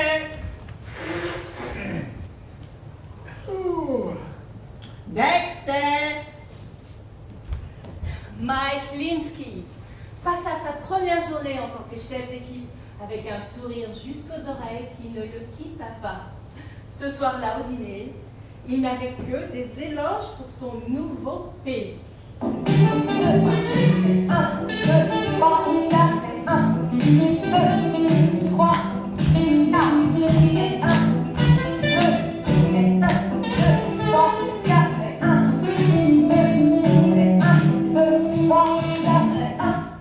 Tu peux imaginer? Oh, tu peux imaginer? Oh, je suis là avec une équipe de 50 hommes.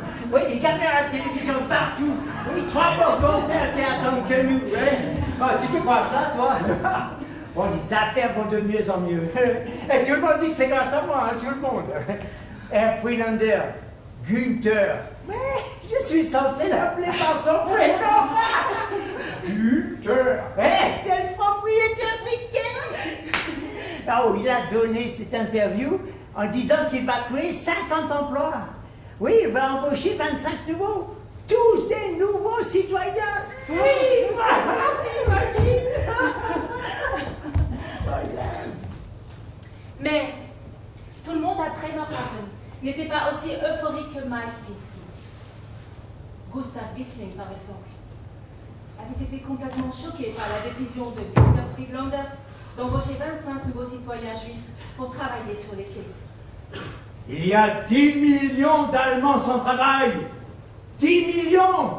Et sur 50 nouveaux emplois, 25 beaux juifs. Je dis grève. Je dis grève. La grève. Grève. Il y avait 500 travailleurs syndiqués réunis dans la salle. Ceux qui avaient un emploi étaient partagés. J'ai mis 1 an pour attendre ce boulot. Je l'ai attendu 1 an. Je peux pas faire grève. Mais vous pouvez pas tout avoir, hein. C'est un syndicat, pas une foire d'empoigne, hein. Ah, nous devons protéger nos frères et sœurs qui sont au chômage, ainsi que ceux qui travaillent. La grève. Allez, la grève. Götz Bürger parla brièvement, mais de manière convaincante. Ouais, je m'appelle Getzberger. Ouais, beaucoup me connaissent sur les quais. Hein. J'ai été chef d'équipe, j'ai été rétrogradé pour qu'un juif puisse prendre ma place. Hein. Pour qu'un juif puisse être mis à l'honneur. Hein. Un juif m'a pris mon travail. Bientôt les juifs prendront les emplois de tout le monde. C'est ce que veut notre gouvernement. C'est pourquoi nous devons faire grève. La grève. Et un par un, les travailleurs eurent peur ou honte et s'unirent. Les héros, tout comme les célébrats, naissent trop souvent du désespoir et des humiliations. À Berlin, un installateur de télévision câblée nommé Alan Schwartz reçut un message urgent lui demandant d'appeler sa femme à son Je voudrais parler à Madame Schwartz, c'est de la part de son mari. Bonjour. C'est Zef. Rivka. Isaac m'a dit que c'était urgent. Nous devons nous réunir immédiatement, Zef. Il y a des problèmes. Zev Golem se rendit immédiatement après Maraven, accompagné de Rivka et de 16 autres nouveaux citoyens Streuber, tous membres de l'armée clandestine en pleine croissance, juifs pour toujours.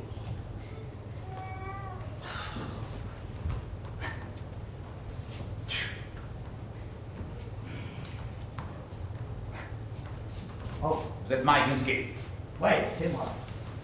Je m'appelle Alan Schwartz. Ah, J'ai été affecté à votre équipe. génial, hein? Appelez-moi Michael, d'accord, hein? D'accord, Mike. Vous parlez anglais, hein? Oui, Mike. Et comment ça se fait? Je parle plusieurs langues, Mike. Ah. Vous avez déjà travaillé sur l'eau? Pardonne. Non, c'est pas le problème. Vous parlez allemand? Je parle allemand. Ah, génial. Je vais vous mettre avec Hans sur ce premier porte-conteneur. Hein? Ouais, nous sommes un peu moins nombreux aujourd'hui. Hein? Nous avons des problèmes avec le syndicat. Rien de grave, hein? Le patron s'en occupe. Allez. L'évaluation de la situation par Mike Linsky, rien de grave, était une énorme erreur. Étant donné que Gustav Giesling, Götz Burger et plusieurs hommes du syndicat portaient désormais des armes. En aucun cas, nous ne sortirons nos armes s'ils ne sortent pas les leurs. Hein? C'est clair? C'est clair, Herr Gisling. Claire et Giesling. Parfaitement clair, Herr Gisling.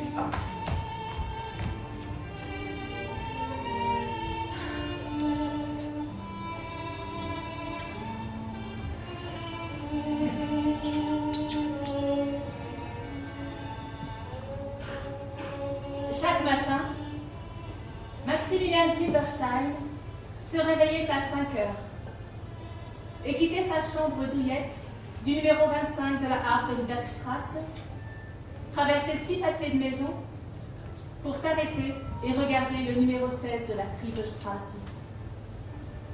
Une jolie petite maison familiale, donnant sur un petit affluent de la rivière Spree et un grand parc, le Charlottenburg Schloss Park.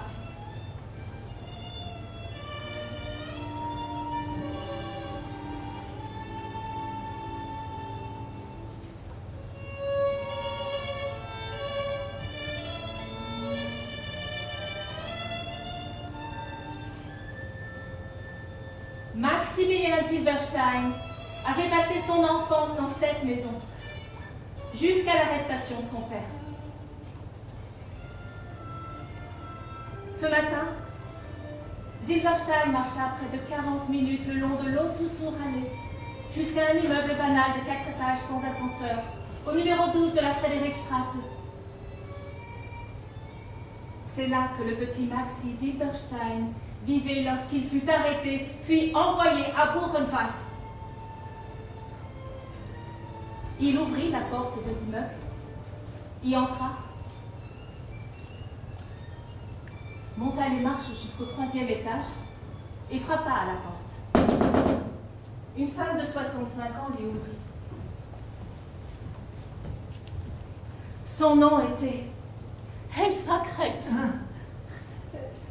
Maxi Silberstein. Vous êtes beaucoup plus âgé que je ne l'aurais cru. Vous devez avoir presque l'âge de ma mère. Oh, 15 ans de moins qu'elle. Et j'y suis en très bonne santé. Je suis heureuse de l'entendre. Oui. Honnêtement, il n'y a pas grand-chose à faire, à part aller la voir de temps en temps et m'appeler, bien sûr, s'il y a un problème. Je vois que vous avez un piano. Oh, nous avons plusieurs pianos. 2 ici dans l'appartement et plusieurs sont entreposés dans un hangar. Ma mère a enseigné le piano aux enfants pendant des années et des années. Elle avait sa propre école à 2 rues de là, la Charlottenburg Kinderflügel. C'était assez connu. Oui, oui. J'ai grandi dans cet appartement, même il y avait toujours de la belle musique. Bach, Beethoven, Brahms. Vous jouez du piano? Oui, j'en ai fait un peu quand j'étais enfant. Oh, Oui. avez-vous vécu? Ici et là. Oui. Ici et là. là. Oui, ici et là. Je vais devoir partir travailler. C'est terrible, ces problèmes d'emploi en Allemagne en ce moment. J'ai dû prendre un emploi à près de 2h10. Oui, vous me l'avez dit au téléphone. C'est terrible, hein? Ah oui. Mais il vaut mieux travailler que de ne pas travailler, n'est-ce pas? Oh oui. C'est une question de dignité. Ah, j'y pense que la dignité, c'est très important, Frau Krebs. Laissez-moi vous montrer la chambre de maman. Elle est juste là. Ah. Elle ne vous parlera pas du tout. Elle ne peut pas faire beaucoup plus que de rester allongée là. Elle peut fredonner un peu, elle fait ça de temps en temps. Si elle pleure, ne vous inquiétez pas, il n'y a rien à faire. Vous devrez écouter de temps en temps si elle respire encore. Ou si quoi que ce soit, vous savez, est assez inhabituel. Enfin, appelez-moi immédiatement si quelque chose, vous savez. Arrive. Oui, je vous promets de le faire. Je suis rassurée, Herr Silberstein. Laissez-moi vous montrer la cuisine et la salle de bain. Bon, c'est la partie la plus désagréable de votre travail. La nettoyer. Changez sa poche. Elle a une poche attachée là. Ah, ce ne sera pas un problème. Vous l'avez déjà fait? J'évite tout ce que vous pouviez imaginer dans la vie. Les pires horreurs. Monsieur Silberstein, c'est la fille, je suppose. Oh oui, Frau Krebs. Je suppose que c'est la vie. Eh bien, bonne chance. Bon, il y a de la nourriture dans le réfrigérateur. Prenez ce que vous voulez. La télé est là. Les livres sont là. Tout ce qui est ici est à votre disposition. Oh, merci. Bon, je vais y aller. Je vous appellerai dans un petit moment pour voir si tout va bien. Oui, vous pouvez compter sur moi, Frau Krebs. J'en suis sûre, Herr Silberstein. Je sais que je peux avoir confiance. Et Elsa Krebs partie au travail, à 2 heures de route, soulagée d'avoir trouvé quelqu'un prêt à s'asseoir là et à veiller sur sa mère, Uta Krebs, 94 ans, faible et mourante. Maximilien Silberstein resta là debout pendant 2 heures entières à regarder Uta Krebs sans bouger ni parler, jusqu'à ce qu'il se rende compte qu'il avait besoin d'uriner. Sans rien dire, il fit pipi sur le sol de la chambre d'Uta.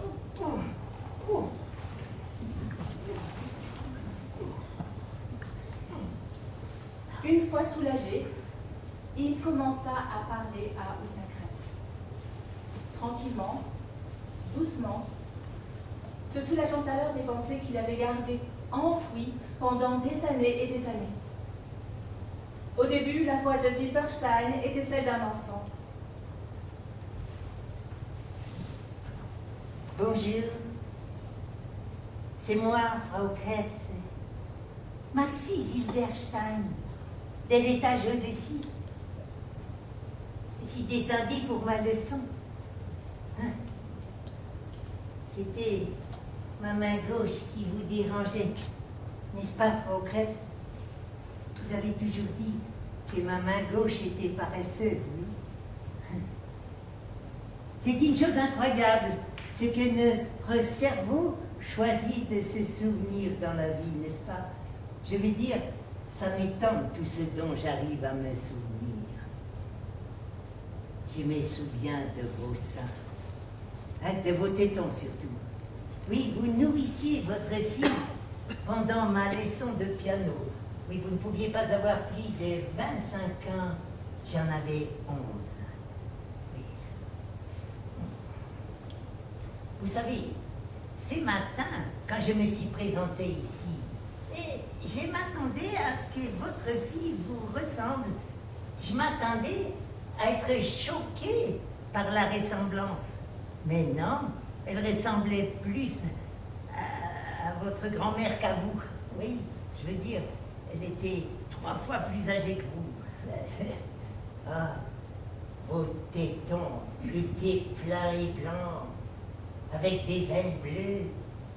Oui, vos seins vraiment étaient énormes. Et vous m'avez surpris en train de me regarder et vous avez dit « Tu veux un verre de lait, petit homme ?» Vous avez une sourire enjôleur. fait, je pleurais. Je ne savais pas à l'époque pourquoi voir vos seins pleins de lait me rendait si triste. Mais je sais maintenant. Je ne pense pas que vous connaissiez ma mère, n'est-ce pas? Oh, tante Elke n'était pas vraiment ma tante. C'était la cousine de mon père, je pense. Je ne crois pas que vous ayez jamais rencontré ma mère. Ah, les seins de ma mère étaient énormes. Je peux encore les sentir.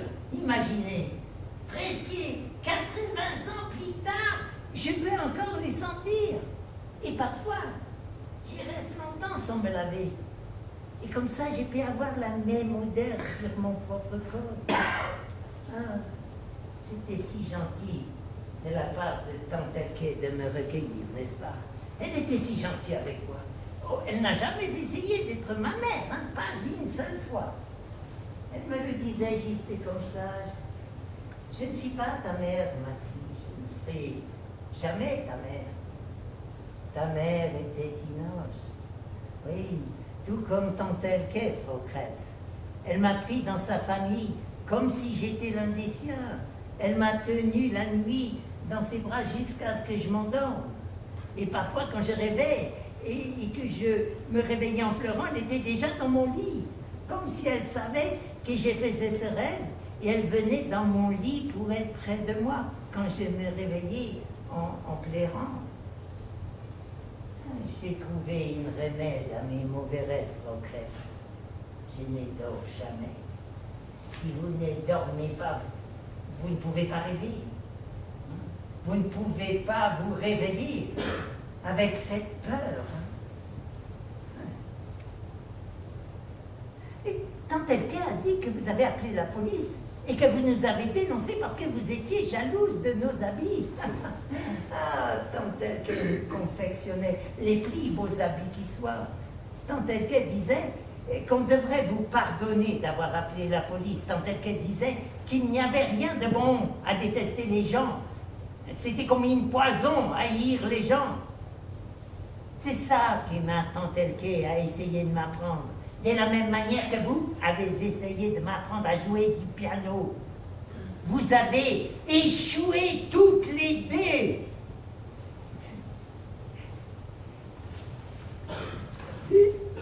Ils ont tué tante Elke et tous ses enfants.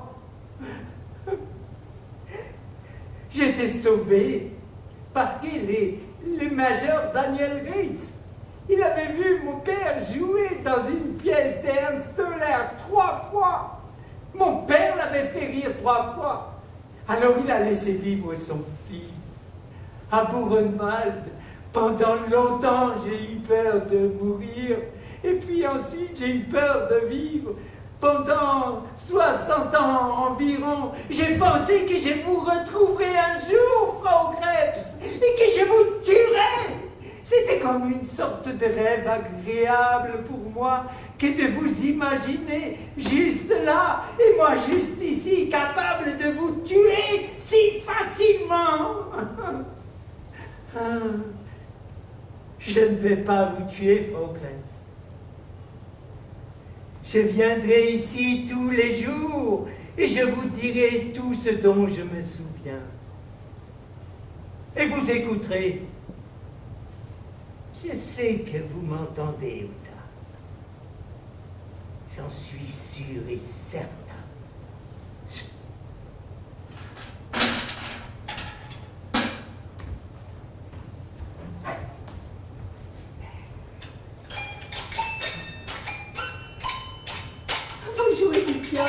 Oh, oui, j'en ai joué pour elle presque toute la journée. Oui. Tu as de la chance, maman. Elle a très peu mangé. Oh, elle se laisserait mourir de faim si je la laissais faire. Ah, vous ne devez pas la laisser faire, hein? Oh, bien sûr que non. C'est mouillé? Oui, je crois qu'elle a eu un petit accident. Je vais nettoyer. Ça ne vous dérange pas? Pas du tout. Ah. Vous ne vous êtes pas ennuyé? Oh, pas du tout. J'aime parler avec votre mère. Hein? Ah oui? Oui, vraiment. Et Et elle a répondu? J'y pense. Oh, tu as de la chance, maman. Comme nous avons de la chance d'avoir trouvé Herr Silberstein. Tu veux me dire quelque chose, maman? Je crois qu'elle essaie de vous remercier. Eh oui, sans doute. Vous reviendrez demain? Eh oui, oui, oui, demain et tous les jours, ça me fait plaisir. Je suis tellement contente, Herr Silberstein. Je suis ravi aussi, Frau Kretz. C'est formidable pour ma mère. Et en parfait gentleman, Maximilien Silberstein prit la main d'Elsa Krebs dans sa main. Il s'inclina. Et il l'a embrassée. Elsa Krebs fut surprise. Elle laissa sa main s'attarder dans celle du vieil homme pendant 1 minute entière. C'était plus d'affection qu'Elsa Krebs n'avait reçue depuis des années.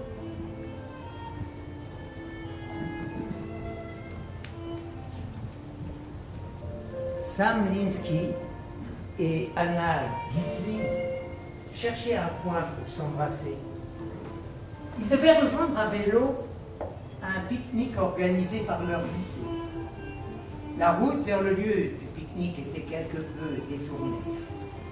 Ils s'arrêtèrent sur une petite plage de sable brun au bord du port, juste en face du quai de Mike Linsky. On peut s'arrêter un petit peu? Pourquoi t'es fatigué? Non, enfin oui, un petit peu. Ah, ok. Mais si t'es fatigué, on s'arrête.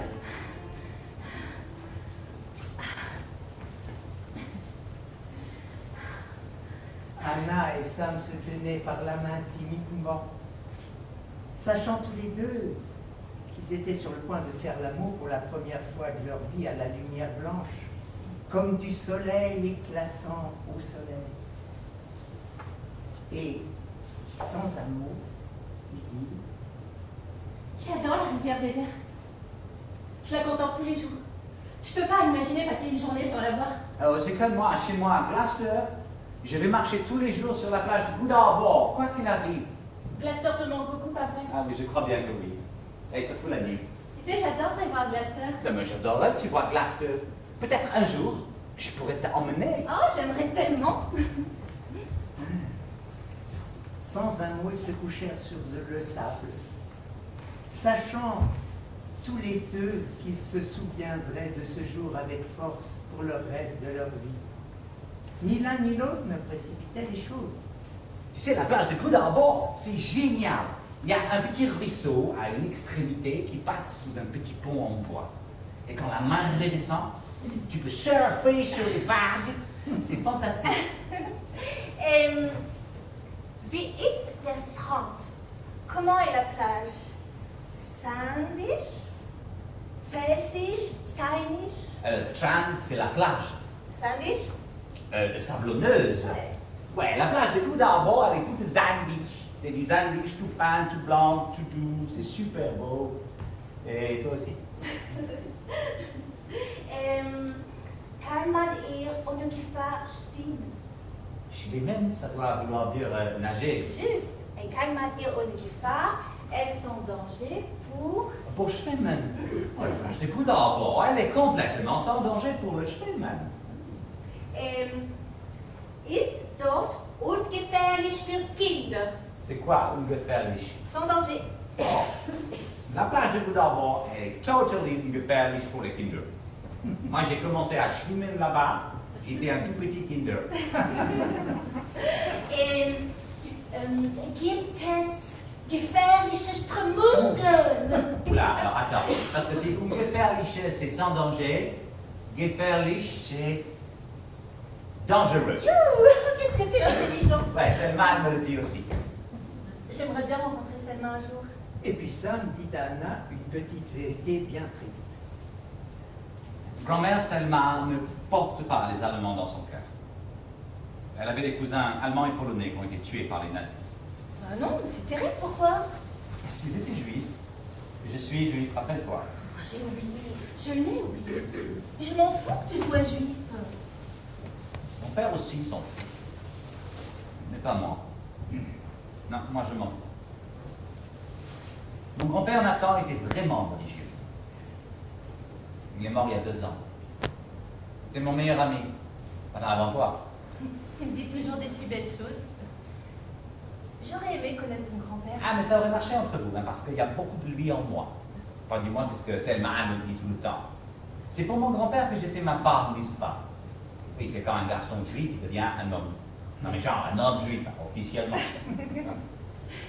Mon père, il ne voulait pas vraiment de cette bar mitzvah. Et ma mère n'est pas juive, elle s'en fichait aussi. Mais grand-père Nathan a insisté.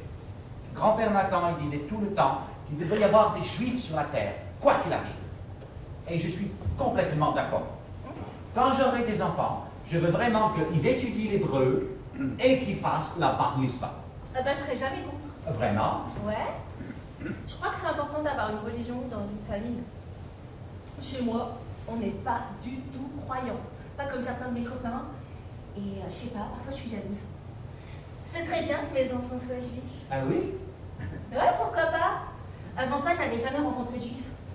Et d'après ce que dit mon père, je pensais que tu serais très différent. Ah bon? Pourquoi? Comment je suis? Tout ce que j'admire. Et sauf pour ton allemand, t'as pas fini ta phrase à la fin. Non, mais il y avait un mot, je n'ai pas compris. Strömungen, ça veut dire courant, eau forte. Ok. Alors, il y a une petite île qui passe près de la plage et l'eau devient très agitée et tu as un croisement de Strömungen qui t'emporte hyper loin si tu fais pas gaffe. Je crois que si je ne t'avais pas rencontré, j'aurais déjà même jusqu'à chez moi. Gefährlich, je sais pas. Je suis contente que tu penses ça. Qu'est-ce que ton père il t'a dit sur moi? C'est mon père, il te connaît pas. S'il te connaissait, il t'admirerait comme moi. Anna changea de sujet brusquement, passant des préliminaires aux choses sérieuses. Alors, on peut s'embrasser maintenant? C'est un truc allemand, quoi. Les filles qui demandent aux mecs. Je sais pas, faut pas que je demande. Non, c'est pas ça. Enfin, j'ai peur que le baiser aille plus loin. Enfin, non, mais je veux dire, je veux que ça aille plus loin. Mais je ne veux pas gâcher les choses entre nous. Je veux dire, j'ai peur que si je te perde, de tout perdre. Tu me perdras pas. Oh, c'est fantastique que tu dises ça, Anna. Mais toi non plus, jamais, il n'y a aucune chance. Alors, on peut s'embrasser? Mais t'aimes vraiment ça, hein? Ah, mais j'ai jamais rencontré quelqu'un que j'avais autant envie d'embrasser avant toi. Oh, c'est incroyable. Anna, c'est la première fois que j'embrasse quelqu'un que j'aime. Oh my god! Quoi? Oh, c'est magnifique ce que tu dis! Oh, Sam et Anna restèrent ensemble presque tous les après-midi pendant les 3 semaines suivantes, sur la même petite plage isolée pour s'embrasser en secret, avec des pauses parfois pour des cours d'allemand et d'anglais. Anna enseigna à Samy son poème préféré, des vers d'un sonnet de Rilke.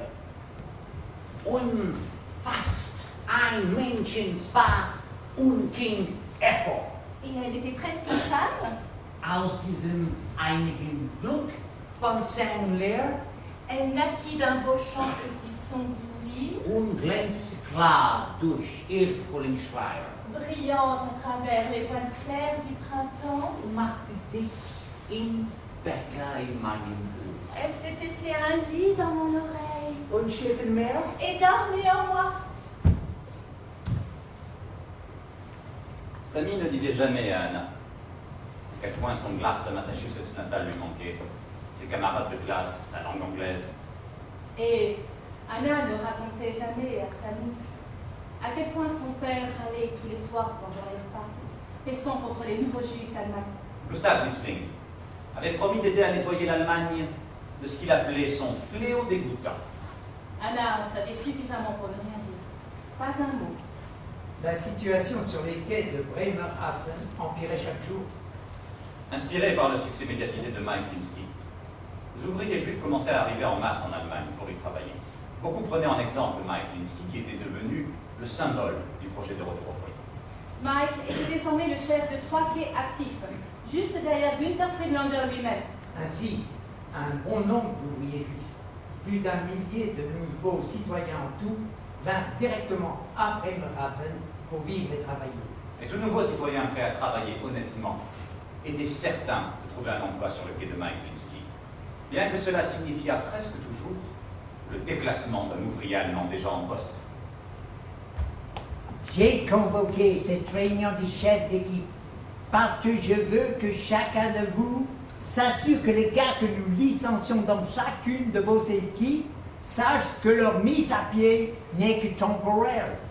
Nous devons inscrire les nouveaux citoyens tout de suite, ça c'est sûr. Le chancelier Stoiber y veille en personne. Mais dès que les choses s'arrangeront, je suis sûr qu'il y aura du travail pour tout le monde. Et les gars que nous avons licenciés seront les premiers réembauchés. Et Freelander me soutient à fond là-dessus. Mike Linsky était-il aussi confiant et tranquille qu'il le paraissait? Une semaine avant l'événement que les braves gens de Bremerhaven allaient appeler la catastrophe du Doxis, Mike Linsky fit part de ses réflexions à sa femme pendant un dîner composé de poulet rôti et de pommes de terre persillées. Sammy, il est parti avec une camarade de classe nommée Anna pour ce qu'il appelle cours particulier d'allemand. Encore des pommes de terre? Ok, merci. Oh, je sais pas, Lise. Je pense que je suis en train de changer. Mais avant, je pensais, si le monde n'aime pas les juifs, d'accord, alors très bien, je ne serai pas juif.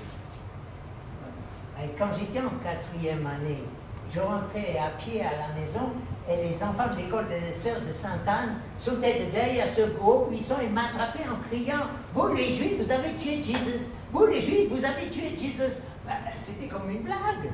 Je leur répondais en criant « C'était il y a 2000 ans! » Et ils me disaient « Ouais, mais nous, on vient de l'apprendre. » Ils se moquaient de moi. Ils étaient oui. Je voulais pas trop dire que j'étais juif après ça, tu comprends. Hein? Mais je vais te dire la vérité, nom de Dieu, Lizzie. Je pense que ce sont les enfants de Sainte-Anne, Hitler et les Allemands qui vont enfin me réveiller. Hey, j'ai passé trop de temps quand j'étais petit à écouter ma mère et ma grand-mère raconter des histoires d'horreur sur les Allemands et les Juifs. Tu me suis? Je ne connais pas ce mot-là, châtiment. C'est un mot sophistiqué. Hein? Moi, ce que je ressens dans mon cœur, c'est simple. Hein? Les Allemands nous doivent beaucoup et je n'ai aucun problème à prendre un emploi à l'un d'eux ou à donner un emploi à tout citoyen qui vient sur mon quai, qui cherche un travail de journalier. Hein? Non, ce qui se passe ici, c'est juste vouloir remettre les pendules à l'heure. Oh, et puis, qu'est-ce que j'en sais? Passe-moi encore d'une chenouille, ok? C'est délicieux. L'industrie navale de Bremerhaven, autrefois puissante et prospère, avait été presque inexistante depuis près de 10 ans. À la stupéfaction des constructeurs navals sans travail, le chancelier Stoiber annonça la réouverture du plus grand chantier naval de Bremerhaven. Mesdames et messieurs, le chancelier de la République allemande, Ronald Stoiber! Notre intention est que le chantier naval de Bremerhaven soit entièrement géré par nos nouveaux citoyens. Les travaux sur une flotte de canots de sauvetage commenceront immédiatement. Là, les braves gens de Bremerhaven furent atterrés. Gustav Gisling et Gottsberger trouvèrent du soutien dans tous les coins de Bremerhaven. 500 chômeurs marchèrent en direction des quais pour protester dès le jour d'ouverture du chantier naval. Beaucoup de ces hommes en colère portaient des fusils et des couteaux. Le nouveau chantier naval était situé juste en face du quai de Mike Linsky. Nous ne devons pas reculer, mais nous allons donner à ces juifs la leçon qu'ils auraient dû avoir il y a 60 ans. Zev Golem et 70 membres du monde entier de Juifs pour toujours s'étaient mêlés à la foule en colère avec Gustav Gisling. Ils poussèrent Gisling à tirer le premier coup de feu. Puis, ils l'abattirent d'une salve de plus de 300 balles.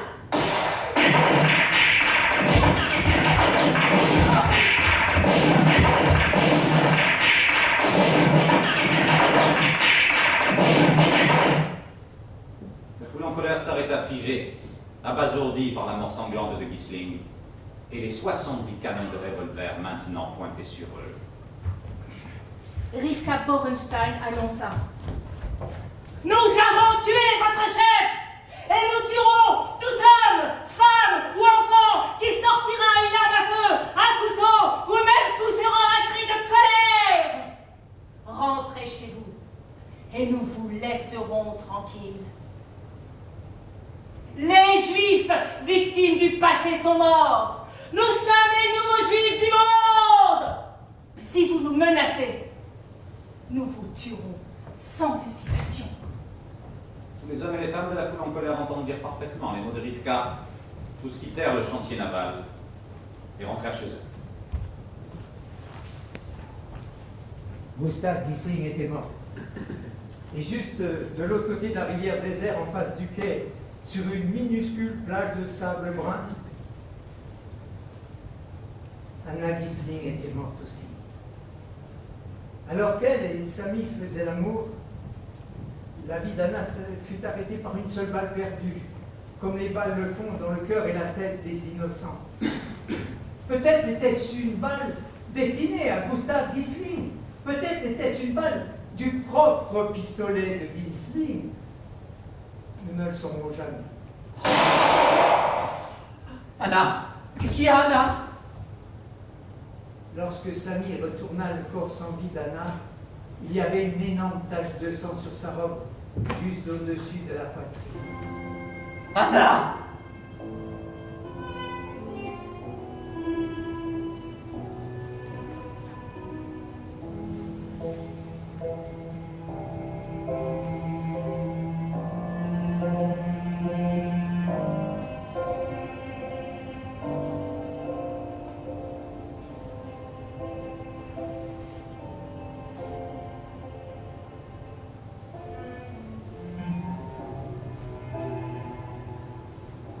Les funérailles d'Anna Gisling bouleversèrent les peuples du monde.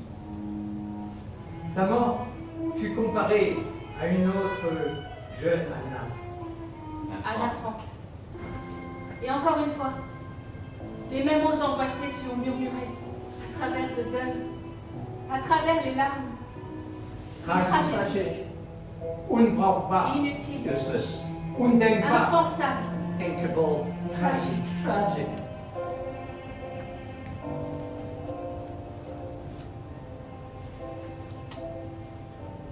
Samy prit la parole aux funérailles d'Anna, évoquant les mots du poète Rainer Maria Rilke dans son sonnet Harfé.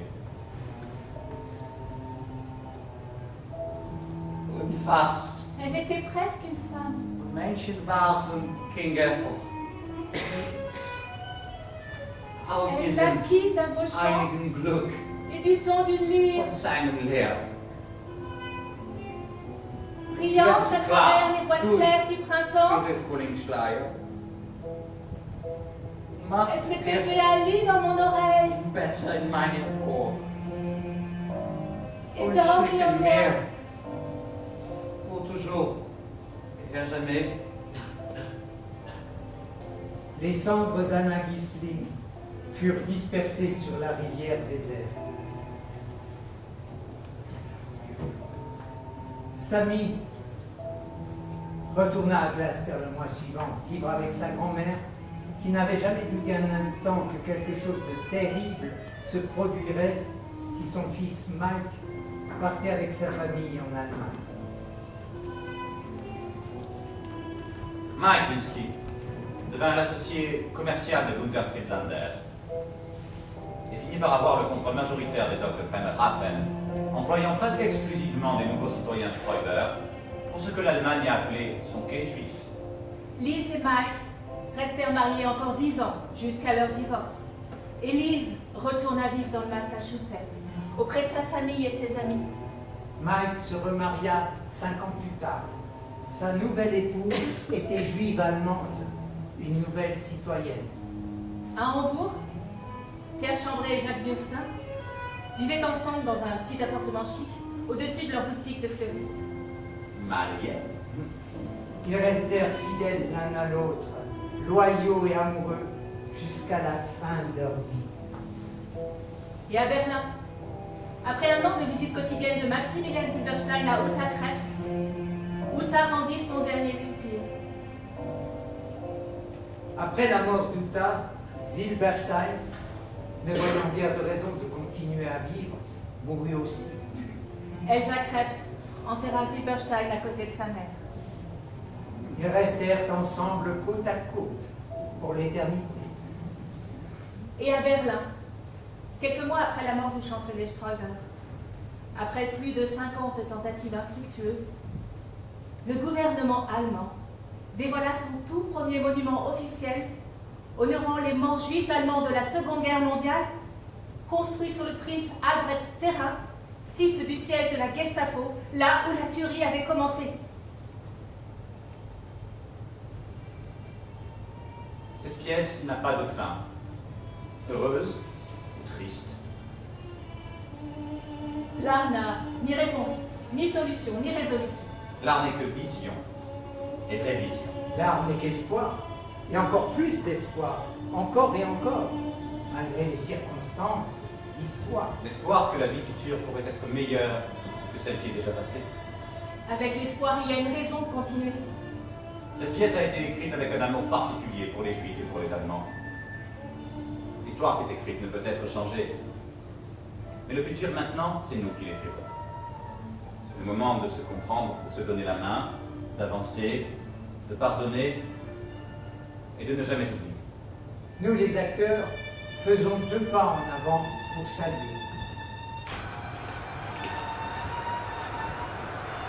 Partout en Allemagne, de nouveaux citoyens vivent leur vie et de nouveau, les Juifs parlent de l'Allemagne comme de leur chez eux. Et dans un petit port fluvial nommé Bremerhaven, Juifs et Allemands se tiennent par la main.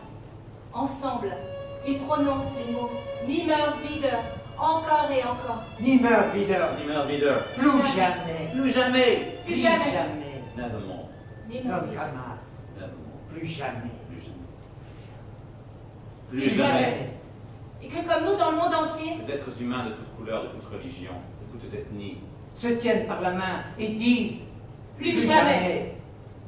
nous avons raconté notre histoire. La pièce est terminée.